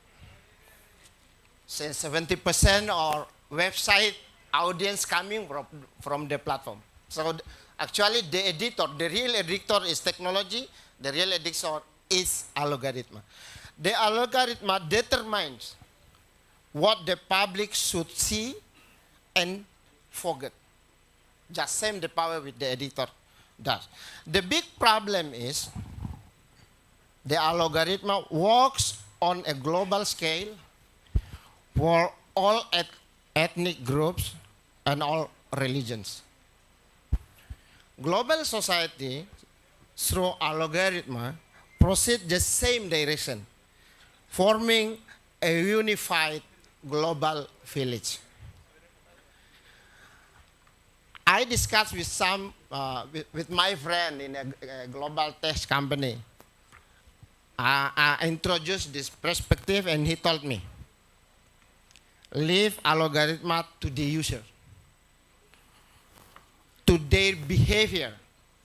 Since you know, the user, the content, the raw material, it's a raw material for digital tech company. And it is free. That's Australian news bagian code ask, please pay. This is our raw material. You should pay. It's not free. Yeah, it's a gold. It's a gold mining, okay? But leave algorithm to user, to their behavior, and let algorithm work to provide content and news that are relevant to them, actually consists a big problem. It looks democratic since you have you hand over the power to user, not to the media. But here is at least two problems. One, what if there is human intervention in tech company to remote content? Who control them? This is happen. If the government body or some figure in the political private that's strong, they can ask platform to take out some of content. It's happened also in our world as a publisher. But it's all work in the backstage. Nobody responsible, nobody know. Okay. Second, what if the algorithm which work with the amount and the quality of engagement move in a direction that actually destroys society and civilization? Who control them?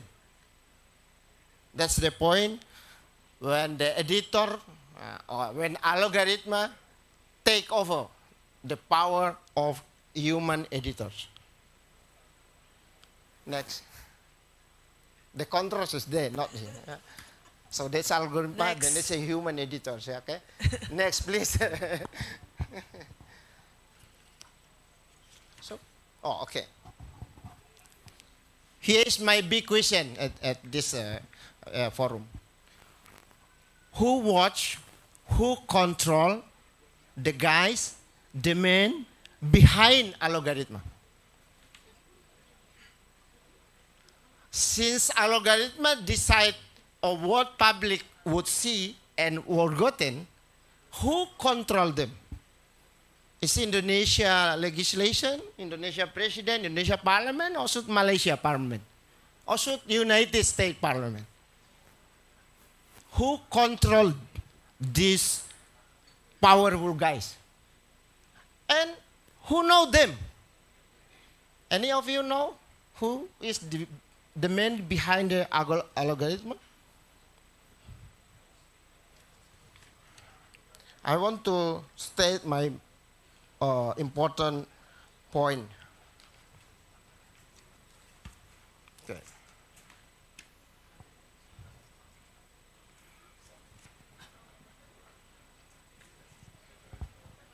We don't know exactly who is behind the algorithm, what they believe. What are they fighting for? They fighting for Russia or Ukraine? I don't know. They fighting for Israel or for Palestine? I don't know. They fighting for local people or global citizen? We don't know. Do they believe or they fighting for a diverse world or a one color world? We simply don't know. Next. So, that is my point. Algorithm is the sole custodian of information. It's capable of filtering the truth, capable of divining the truth, and cannot be held accountable for their decision. Who will empower local culture and local values then? Are we going to let the colorful world become only one color? Then, next. Okay. That's why I propose that should be independent, trustee body who take the role to control a logarithm, to make sure they preserve local value, national identity, and democracy.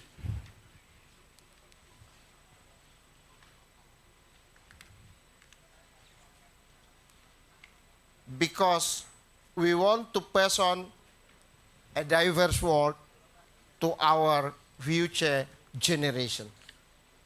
And hopefully, the algorithm also work in the same direction.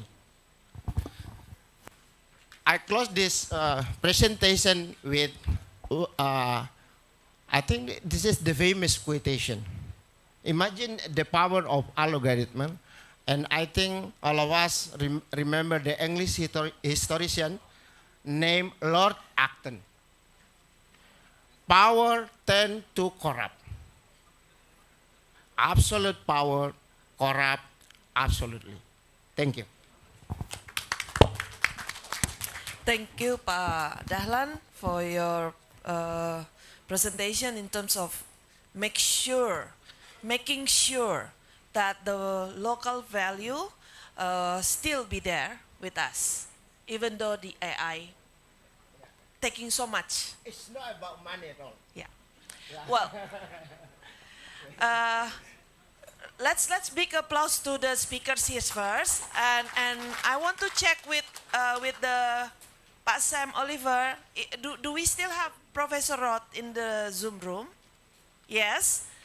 Pak Roth, Professor Roth, we are finished. We finished with the presentation now, and would like to open the session for comments and question answers. I hope you still with us and willing to take one or two questions from the floor here.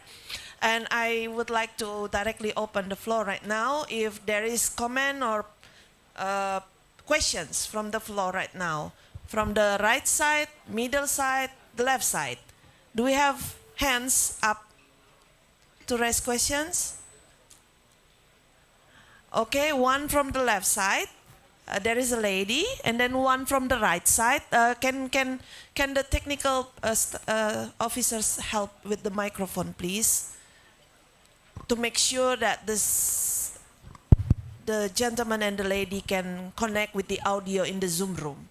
Yes, please, Pak Sam, to the lady here, Ibu Santi, I believe. And then from Malaysia, please, Ibu Santi. Yes.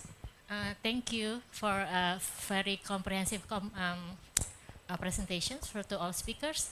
I have a question to our Australian fellows who are the speakers. Since the regulation or the code is to fight against monopoly, like should be an antitrust government agency who fights it instead of under the press council. But I'm just wondering, in Australia or whatever you found out when we were going to go for bargaining code, is there any where in the world that the press council regulates the body to fight against antitrust? Okay, I'm sure Professor Roth already take that question too. Next, our friend from Malaysia, please help. Thank you. Oh, Ibu Noni, thank you very much for your help. She is our journalist. Okay, my name is Chamen. I'm from Malaysian Press Institute. Press Institute. I've got a question for Nelson Yap. you mentioned that the Australian media earn about 200 million US dollar per year. AUD. Australian dollar, sorry. Australian dollar per year. And the things that I want to know, how actually do you distribute the amount among the 24 PIFA members? 200 million. You know? And also a question to Prof. Agos. I think you highlighted a very good idea in terms of ASEAN, how ASEAN collectively can negotiate with the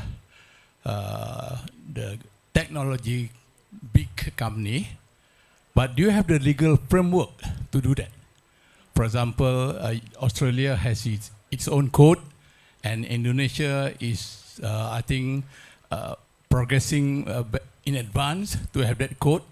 We in Malaysia is still, we don't have discussion about creating a code, but maybe after this seminar, we will suggest to the industry and the government as well, so that the code can be put in place and have legal standing, so that Malaysia with a population of 30 million people, Australia has about 26. So we are in the position to negotiate with Google, Facebook, TikTok, and the rest. And I think it is important that, according to Prof. Sims, that designation must be included in the code. Perhaps Prof. Rod Sim can reinforce the point so that we can take home whatever we can take, so that we can have the same maybe legal framework in Malaysia. Thank you very much. Thank you. Do we still have one from the middle table? No? Okay, for now. Professor Sims, we have questions raised to you. Yeah. Allow me first. One from Miss Santi. She asks you if there is an example or a benchmark when a press council taking care of the anti-monopoly object. That's the first thing. And the second thing from our friend of Malaysia, wishing that you can emphasize how the legislation process, that he can also bring that home, learning from your experience as the regulator and the drafter of the bargaining code.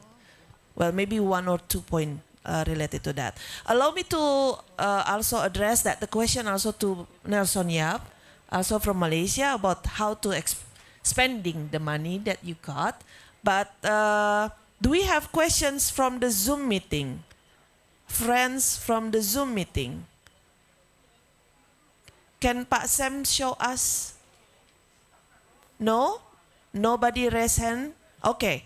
Well, if there is later on, please inform us, Pak Sam. Thank you. So, Professor, time is yours, please. Okay, can you hear me all right now? Yes. Okay, so the Press Council in Australia does not have a role in the code, and really there isn't much role for, well, there's role for two regulators in the code.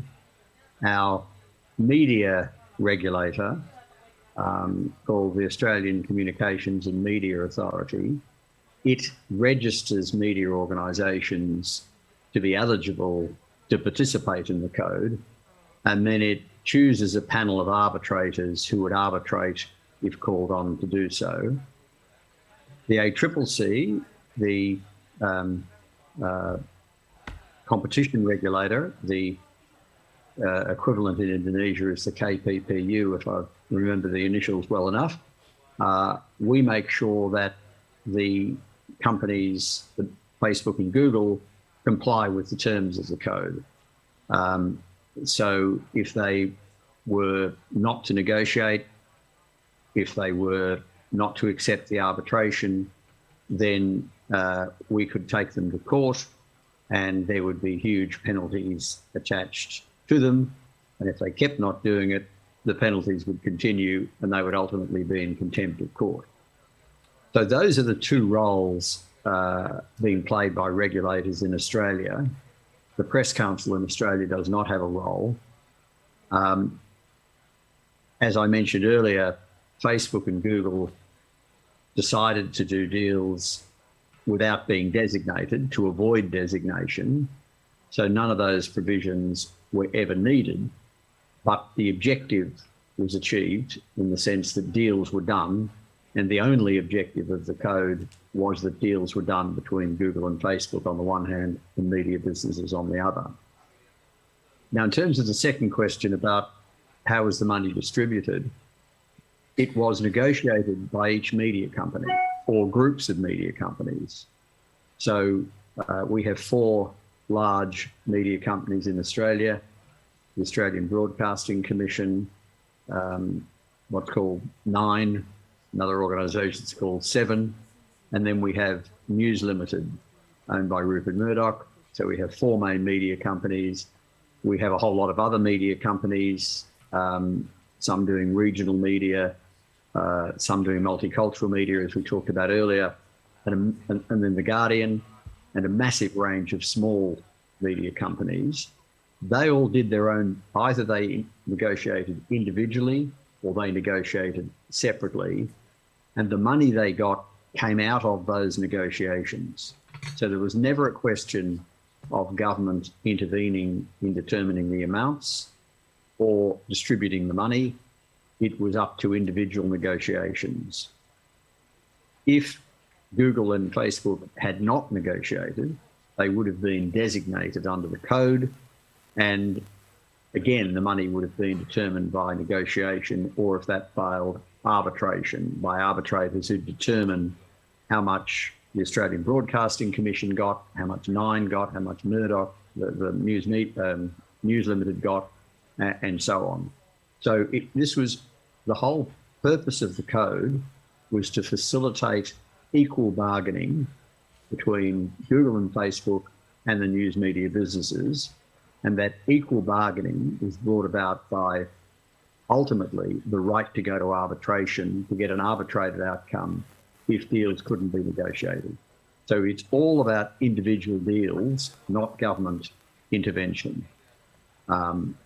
I hope that answers at least the main questions, but happy to elaborate if I haven't dealt with everything there. Thank you. Thank you, Professor. So the question been answered already. Next, Nelson, do you?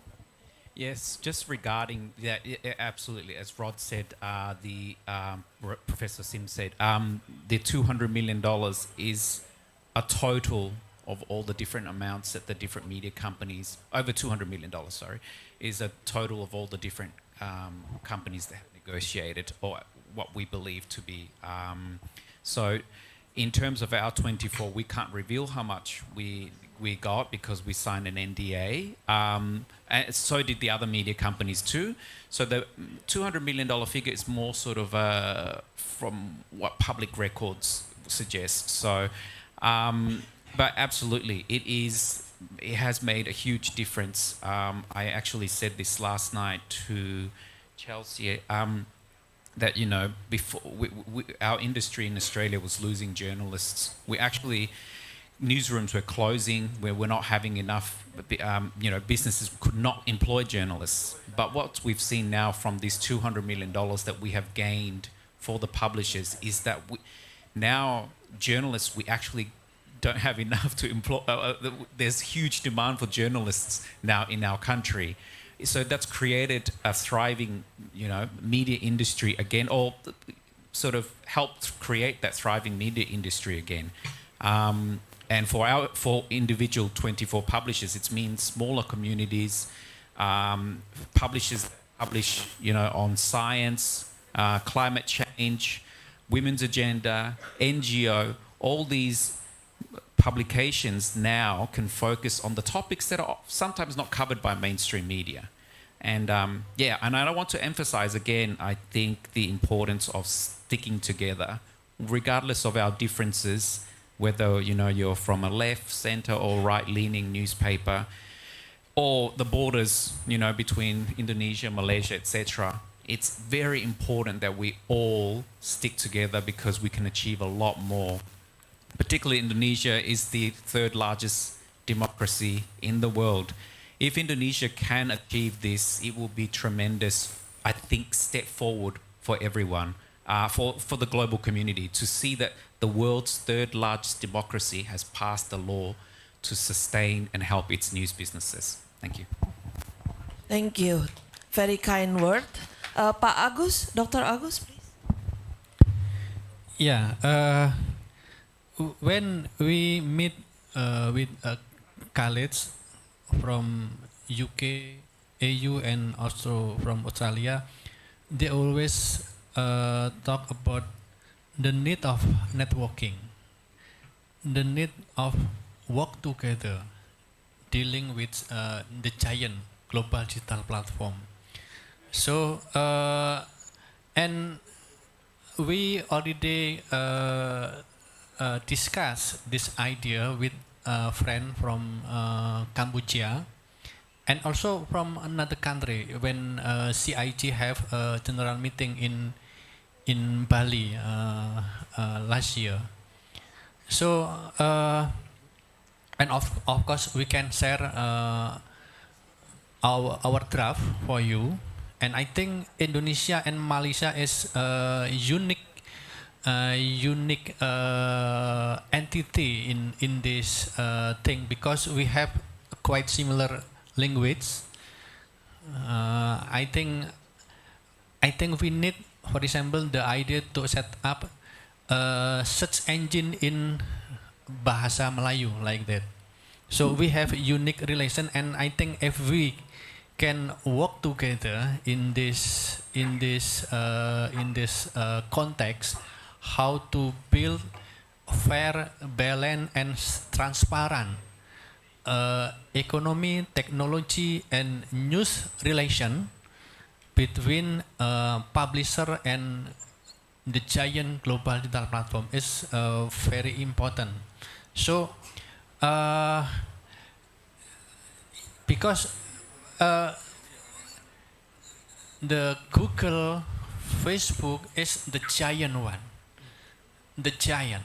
So I think it's also a story, experience from Europe when Spain and also France try to negotiate with Google, Facebook. They also have similar problem. So I think we need to mainstreaming the idea of bargaining code, publisher right, Digital Economy Act, Digital Business Act, that's still ongoing process in EU now. So what we call in Indonesia is try the domestication of digital platform. How the government in national entity try to create some regulation, new regulation, to domestify, to regulate the digitalization, transformation digital in every single country. So I think because we need more information, we need more discussion about it. I think the idea to establish the caucus or alliance of media association across country in ASEAN region is, I think, very contextual and very important. And hopefully we will meet again in this kind of discussion, in this kind of meeting to try to realize this idea. Thank you. Thank you, Pak Agus, to respond to the questions. Do we still have question from the Zoom room? Pak Asep? No? Okay. So Our friends from Malaysia, Timor-Leste, Myanmar, Cambodia, and Thailand, maybe if you wish to have a more intense discussion, probably we can have 101 later on. But for now, I will open again if in the room there will be another questions by the floor. One. Is Ibu in the backside also want to raise question? No? Oh, just doing, okay. Okay, Pak, please. Pak. Hi, my name is Neil. I have two Pak Neil. questions, one for Nelson and the other one for Pak Dahlan. First, I would like to ask Nelson. I think the microphone is not, yeah. Can we move? My voice is quite loud though. Oh, okay, thank you. Well, I don't it's need a Mr. microphone. Neil Tobing anyway. Yes. Yeah. Medanis. Please, Vanel. Sorry Okay, about this. my first question goes to Nelson. I'm quite interested with the 200 million plus amount Everyone is. that you receive from the platform during the 6 months negotiation, right? It's quite a short period of time that you can get additional 200 million Aussie dollars Yes. for the publisher. I just want to know what is the amount, the total amount of the advertising expenditures in Australia, especially from the online. Because yep. as Pa Agus mentioned earlier, that here in Indonesia, the revenue sharing ratio is 70%, 70 to 30%. So using that formula, whether that formula also applies to get the 200 million Aussie dollars additional revenue. Okay, and to Pak Dahlan Dahi, I think I have the same opinion with you that this algorithm should be observed, surveilled by the independent body.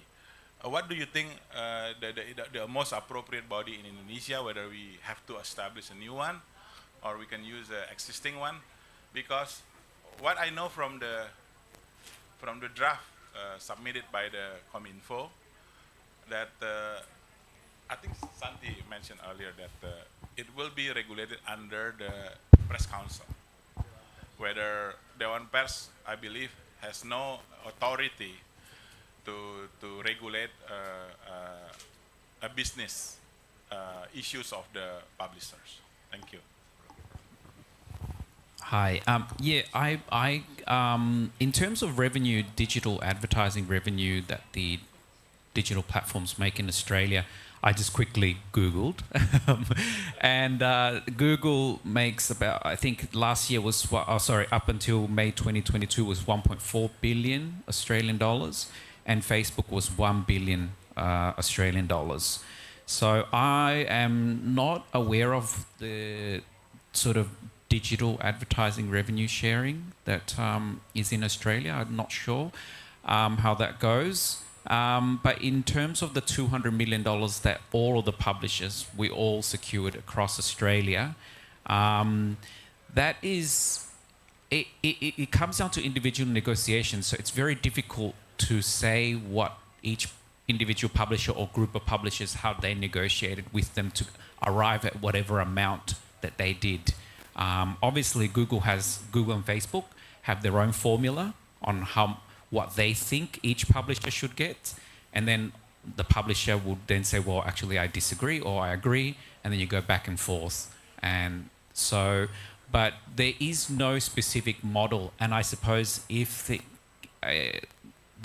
code is introduced in Indonesia, that's something that the publishers would have to arrive together and formulate something, whether they base it on their company revenue, journalists that they employ, or their website traffic. That's something that they have to work out themselves. But obviously, again, Google and Facebook will have something different to say about that. Could I just add something? Is that possible? Yes, of course. Please, Professor. Yeah. So there is some revenue sharing in Australia. So I think, and I'm relying on my memory here, but I think YouTube shares advertising revenue, which is why they weren't included in the as up for designation, and it was just restricted to Google search. The information showing the above $200 million, the ACCC collected that information by just ringing up all the publishers and either getting the information privately on the basis that we wouldn't disclose it, or coming up with a range and getting some understanding. And we put all that together, and that's why we're extremely confident the number is over $200 million. I arrived at that number before the deal that Nelson did, so that only adds to the amount of money, but it was already over 200 million before Nelson's group did their deal, which I applaud them for doing. The only guidance the ACCC gave, so the ACCC was asked to give some guidance, and what I said publicly was that if the platforms only covered 5% of journalists' costs, that would be inadequate. If they covered 50% of journalists' costs, that may be a bit excessive. In the end, the amounts paid were roughly 25% of the costs of employing journalism. So the over $200 million basically covers about 25% of the full costs of employing the journalists who provide the news. Now, that is very rough. It was made up by the ACCC, but at least it was some guidance that was provided, and it turns out that's where the deals largely landed. So I think that guidance was taken account of in coming up with the over $200 million. In everything we knew, with all the information we had, and we had more information than anybody else, we felt $200 million was about the right number. In fact, we exceeded that, and we felt 20 to 25% of the cost of journalism was about right, and we got at the upper end of that 25%. So that was as much science as there was, trying to give as much guidance as we could. So it wasn't so much a percent of revenue, because of course they're getting revenue from a whole lot of sources in a whole lot of different ways. And the amounts that Nelson mentioned were, total advertising across all their platforms, and revenue they get from sponsoring searches and a whole range of other things. So it's tricky to do it that way, but about, as I say, the reference point is about 25% of the cost of the full cost of employing the journalists in each of your organisations. Thanks. Can I just quickly add to that? Of course, yes, please, Nelson. Professor Sim's absolutely right. His figure was 200 million was before when our 24 publishers secured our agreement, which, by the way, is thanks to Rod Sims. So thank you very much, Rod. And also the Minderoo Foundation, who helped represent us. So absolutely, it's that $200 million figure was before we signed our deal. So that's a very conservative, you can pretty much say that it was over $200 million worth of deals have been signed. That's per year, by the way. So that's a massive investment for Australian news media companies and in public journalism. Pak Dahlan, please. Yeah, okay. Thank you, Pak Neil. So it's been a tough question, Pak. So look, Pak, look. The digital world impacting our traditional media in the last 20 years, Pak. So actually the digital technology works in our field without regulation. After 20 years, then we realize we should regulate it. So you can imagine that something bigger than us that should be regulated. So it should be tough. Okay, that's the one point back. Second, I don't know. No, neither. Is it in when the discussion about News Australia bargaining court is happening? Do you consider the TikTok as a big player? So when we discuss about this topic, I think we discuss about Google role and Facebook role. But actually, there is in the last 1 year there is a big player also coming. This is TikTok, which for me this is important. If you deal with Facebook, Google, and Amazon, and you deal with American culture, but when you deal with TikTok, you deal with the Chinese culture, which is completely different. So I think Indonesia should introduce these one items into consideration when we discuss about publisher rights. Yeah. So, Pak, what kind of body should be control the algorithm? Okay. I think Pak Usman made the very, very good point. Yeah, I think Bu Santi you work in this publisher right. So first, media freedom is priceless for us. Clear, yeah. So how the regulation put their position in these big issues? So the regulation is about economic aspect, not media. I think I agree with that. And regulation is about a platform, not for the media industry. It's okay. It's good, Pak. So how about we give another power to Dewan Pers, yeah, to control this regulation? Since actually, Pak, I believe code ethic or our journalist ethics, it is actually ensure the role of journalists to serve the public. That means that if we can use the journalist ethic as the foundation of journalism works, then we can make sure that we preserve the local culture. So the role of Dewan Pers is actually based on a journalist code. That's my point. But I understand, but this is a massive topic, yeah. But thank you very much. Yeah, thank you, Pak Dahlan. Tricky question actually from Pak Neil, and then another tricky answer from Pak Dahlan, about the position of this institution or this so-called body. It's become a very hot topic to be discussed next, and perhaps this will be also part of the moving forward of the advocacy leading by all these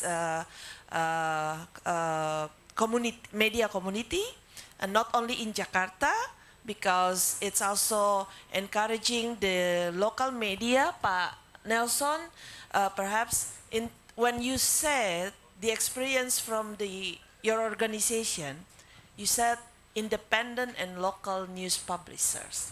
So perhaps one explanation about that, because in this room right now, we have not only media owners from Jakarta, but we also have media owners from other provinces across Indonesia. As Pak Dahlan said, from Aceh to Merauke, it's 5 hours flight, like Melbourne to Hong Kong. So please. Definitely. Thank you very much. Yes, well, as I think I put on the slide before, our 24 publishers reflect the diverse group in Australia.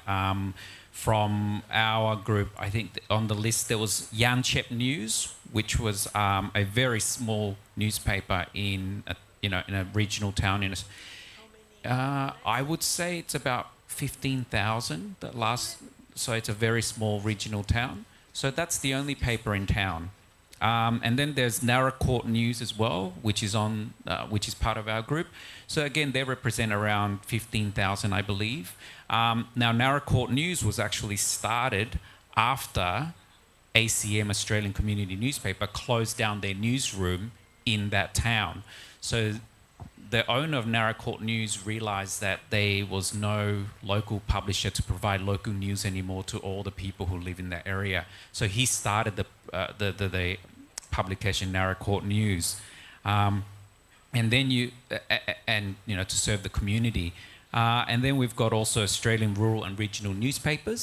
So again, all of these small regional towns, often they don't have big newspaper presence in their towns, and sometimes when they do get news, the news is very metropolitan orientated, and a lot of people want local news, right? So this sort of funding for the independent / community / small publishers actually not just benefits the publishers, but benefits the small communities that represent.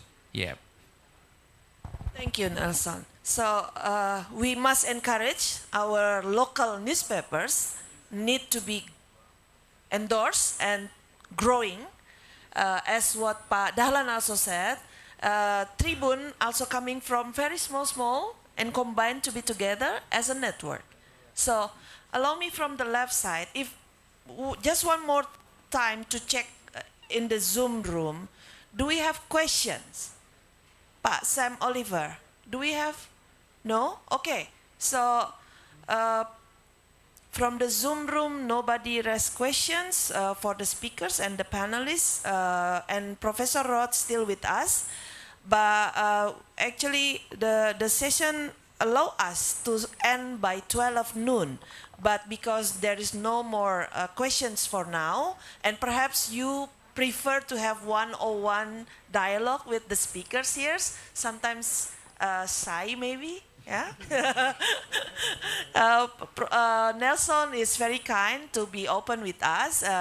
We may continue one-on-one dialogue after the session finish. So allow me to invite for closing statements, Professor Sims, will you start your closing statements before we end the seminar this afternoon? And we'll follow with the other panelists. Time is yours, please. Thank you very much. Well, I'm going to echo a bit of what Nelson has said and make the point that it would be wonderful if Indonesia were to have an effective legislation in place to allow payments to media organisations. The second point is that Nelson's organisation was an extraordinary coming together of a lot of newspapers that weren't otherwise affiliated, and that was terrific. But we also had collective bargaining by Country Press Australia. That was an existing newspaper group, so it already had people involved. It had its own few full-time employees, and so they could readily bargain on their behalf. But as Nelson just indicated, many of these in his group and also in Country Press Australia were extremely small. So when you have small media companies, it really is very important that they come together, whether they come together through existing organisations or whether there's government funding to help them to come together.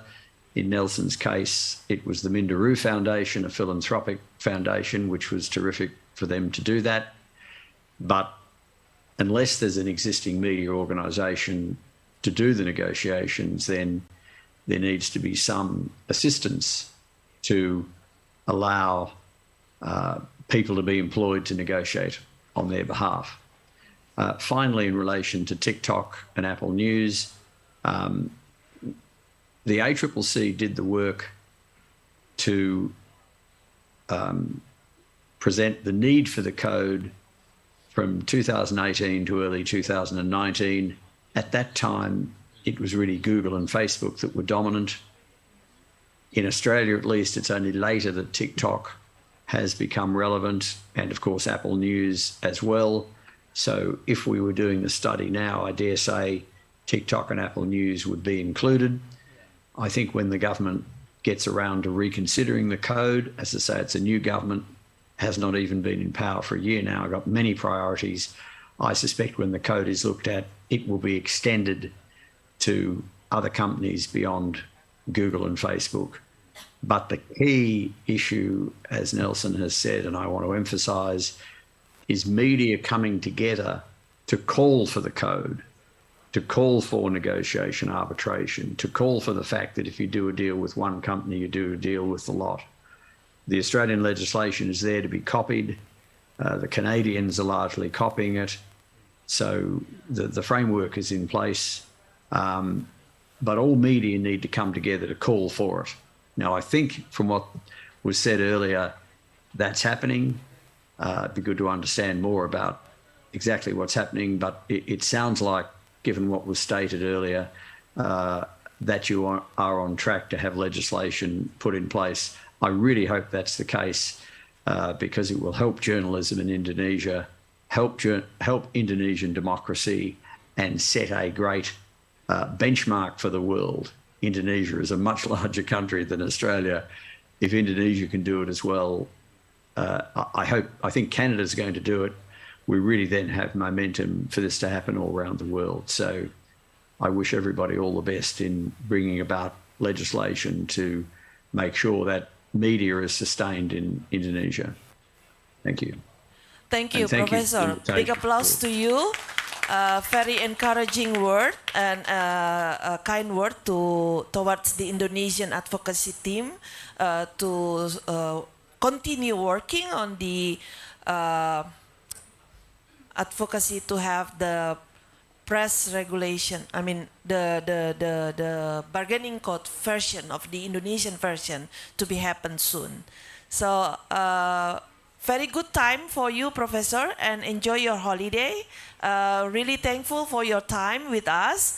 But I think we can let you go now for you to continue your holiday with your family. Thank you very much, and have a good evening there in New Zealand. Bye bye. Thank you very much. Yes. Thank you. All the best. Yes, thank you. Dr. Agus Sudibyo, allow me to use this opportunity that Professor Rod Sims just mentioned all the best with the work that you have done with your colleagues. But let's say that probably the lesson learned from the Australian, as mentioned by Nelson and Professor Sims, that perhaps it's still become the best moment, the best time for Indonesian to encourage and pushing forward the advocacy, not only with the government side, the minister side, but to make sure how the community come together. So your closing statement on this probably. Thank you. I think it's depend Pak Nil, Mbak Santi, and Pak Dahlan. Let me speak in bahasa Indonesia because mayoritas ini audiennya berbahasa Indonesia, jadi saya ingin di akhir ini ngomong bahasa Indonesia. Jadi pada teman-teman pers, pengelola media semuanya, jadi tidak lama lagi insya Allah kalau Bang Nil mengizinkan, kita ini sudah punya regulasi yang mengatur negosiasi antara media massa Indonesia dengan platform global, Google, Facebook, dan lain-lain. Insya Allah ini tidak lama lagi. Ini saya dapat kabar dari ring 1,5 ini, dari istana. Iya, ring 1-nya Bang Nil soalnya, gitu. Jadi yang paling penting sekarang, Bapak Ibu pengelola media, adalah kita harus mulai belajar bernegosiasi dengan Google dan Facebook. Harus mulai belajar. Kalau kita tidak bisa bernegosiasi, nanti ada regulasinya tapi kita nggak bisa menggunakannya. Gitu. Harus mulai sekarang bernegosiasi dengan Google dan Facebook. Teknologinya bagaimana, cara negosiasinya bagaimana, dan seterusnya. Kita harus belajar. Nah, dalam konteks ini, belajar dari Pak Nielsen tadi yang di Australia, untuk media-media lokal dan media-media kecil lebih baik negosiasinya kolektif, bareng-bareng. Dan untuk itu asosiasi yang harus berperan. asosiasi itu bisa SPS, bisa PRSNI, bisa ATVLI, bisa AMSI, GMSI dan lain-lain. Nah, mereka yang harus membantu anggotanya bagaimana mempersiapkan diri menghadapi keadaan baru di mana media di Indonesia memiliki peluang untuk menuntut Google dan Facebook, berita yang kalian bikin tuh ada nilainya. Berita kami yang kalian gunakan tuh ada nilainya. Nilainya bagaimana? Mari kita hitung bareng-bareng. Jadi Bapak Ibu sekalian, itu yang sangat penting untuk kita siapkan bersama-sama, yaitu belajar bernegosiasi menghadapi Google, Facebook, dan lain-lain. Itu. Nah, mari ini kita menjadi kesadaran bersama, menjadi persiapan bersama kita. Gitu. Yang terakhir tadi Pak Ketua itu minta saya, Gus, itu acara yang bagus ini kamu harus tutup dengan pantun. Pusing saya, pantunnya kayak apa gitu. Akhirnya saya bikin-bikin ini. Beli toga berbonus roti, pohon kurma berbuah ceri. HPN 23 membangkitkan negeri, Sumatera Utara selalu di hati. Lanjut.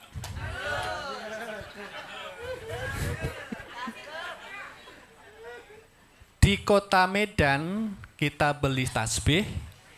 Cukup sekian, terima kasih.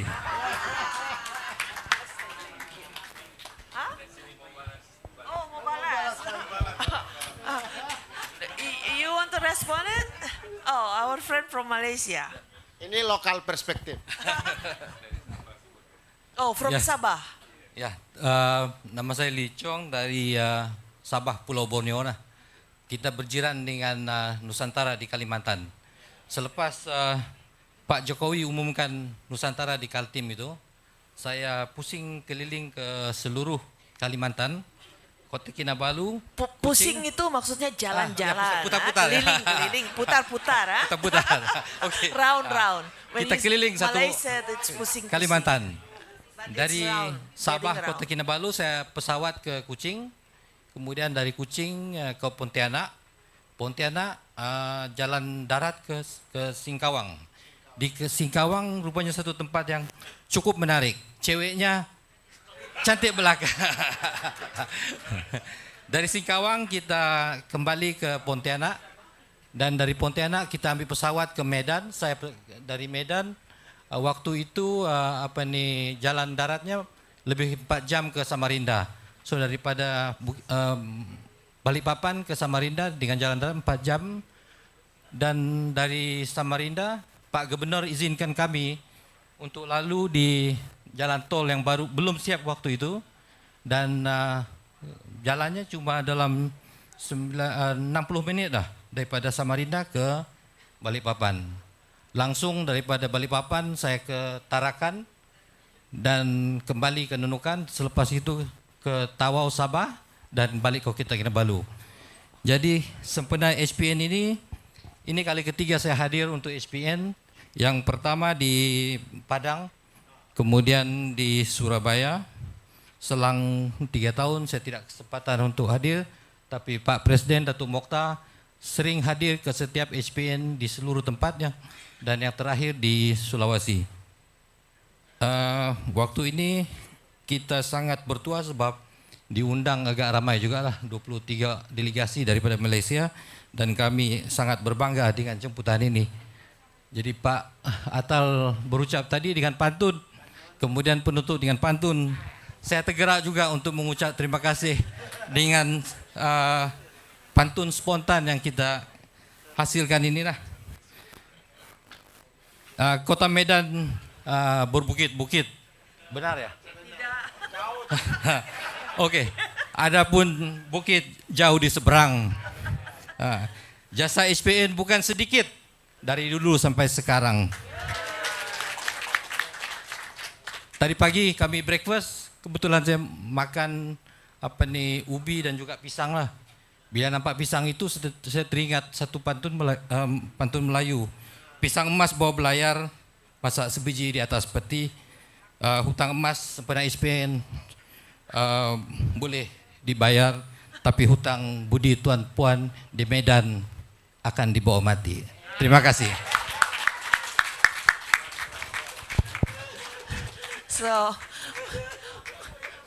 Pak Agus, Pak Dahlan, and Pak Nelson, I think we just wait and see to be invited from our friend from Malaysia to also involve and their effort to be part of this movement of bargaining code together. Yeah. So your closing statement now, Mr. Nelson. Thank you. Thank you very much for inviting me to this conference. I'm very honored. I'm very honored to be here amongst all of you, my colleagues, over 100 colleagues from from Indonesia and the ASEAN nations, Philippines, Thailand, Timor-Leste as well. I'm actually Timorese. So I just want to emphasize again just how important it is for all of us to come together, because as I said, our group of 24 is a representative of what strength looks like when you all come together. And it is going to be a challenge, as Rod pointed out before. There was no sort of professional staff to get us together. I had to do a lot of the work. So I would ring the Greek publisher I knew and I said to him, do you know any publishers who want to be involved? And he said, I'll call you back. And then 2 days later, the Italian and the Jewish newspaper joined. I said, okay. And I ring the Chinese and then he rings the Indian and then it kept going and going and going. And this is what you all have to do. There's over 100 of you here today. You go out there and you call 1 or 2 publishers each, and all of a sudden you've got 200-300 publishers who are ready to join in this, collective bargaining. And you'd have to look at collective bargaining, particularly if you're a small, independent or community newspaper. Collective bargaining is the approach, the best approach for you to get secure funding from Google and Facebook. And we haven't been approached in Australia yet for the caucus. If you ever thought about it, if you ever create it, I'm sure the Australian associations like ours would participate in the caucus and share our experience negotiating with Google and Facebook, because the best thing I think for not just Australia, not just Indonesia, it would be great if Indonesia passes it, is to see our friends, neighbors and colleagues in Malaysia, in Philippines, in Thailand, Vietnam, all the Timor-Leste, all the countries in ASEAN pass similar legislation, because it's time that, media and public interest journalism is supported. Thank you. Thank you, Pak Nelson. Pak Dahlan,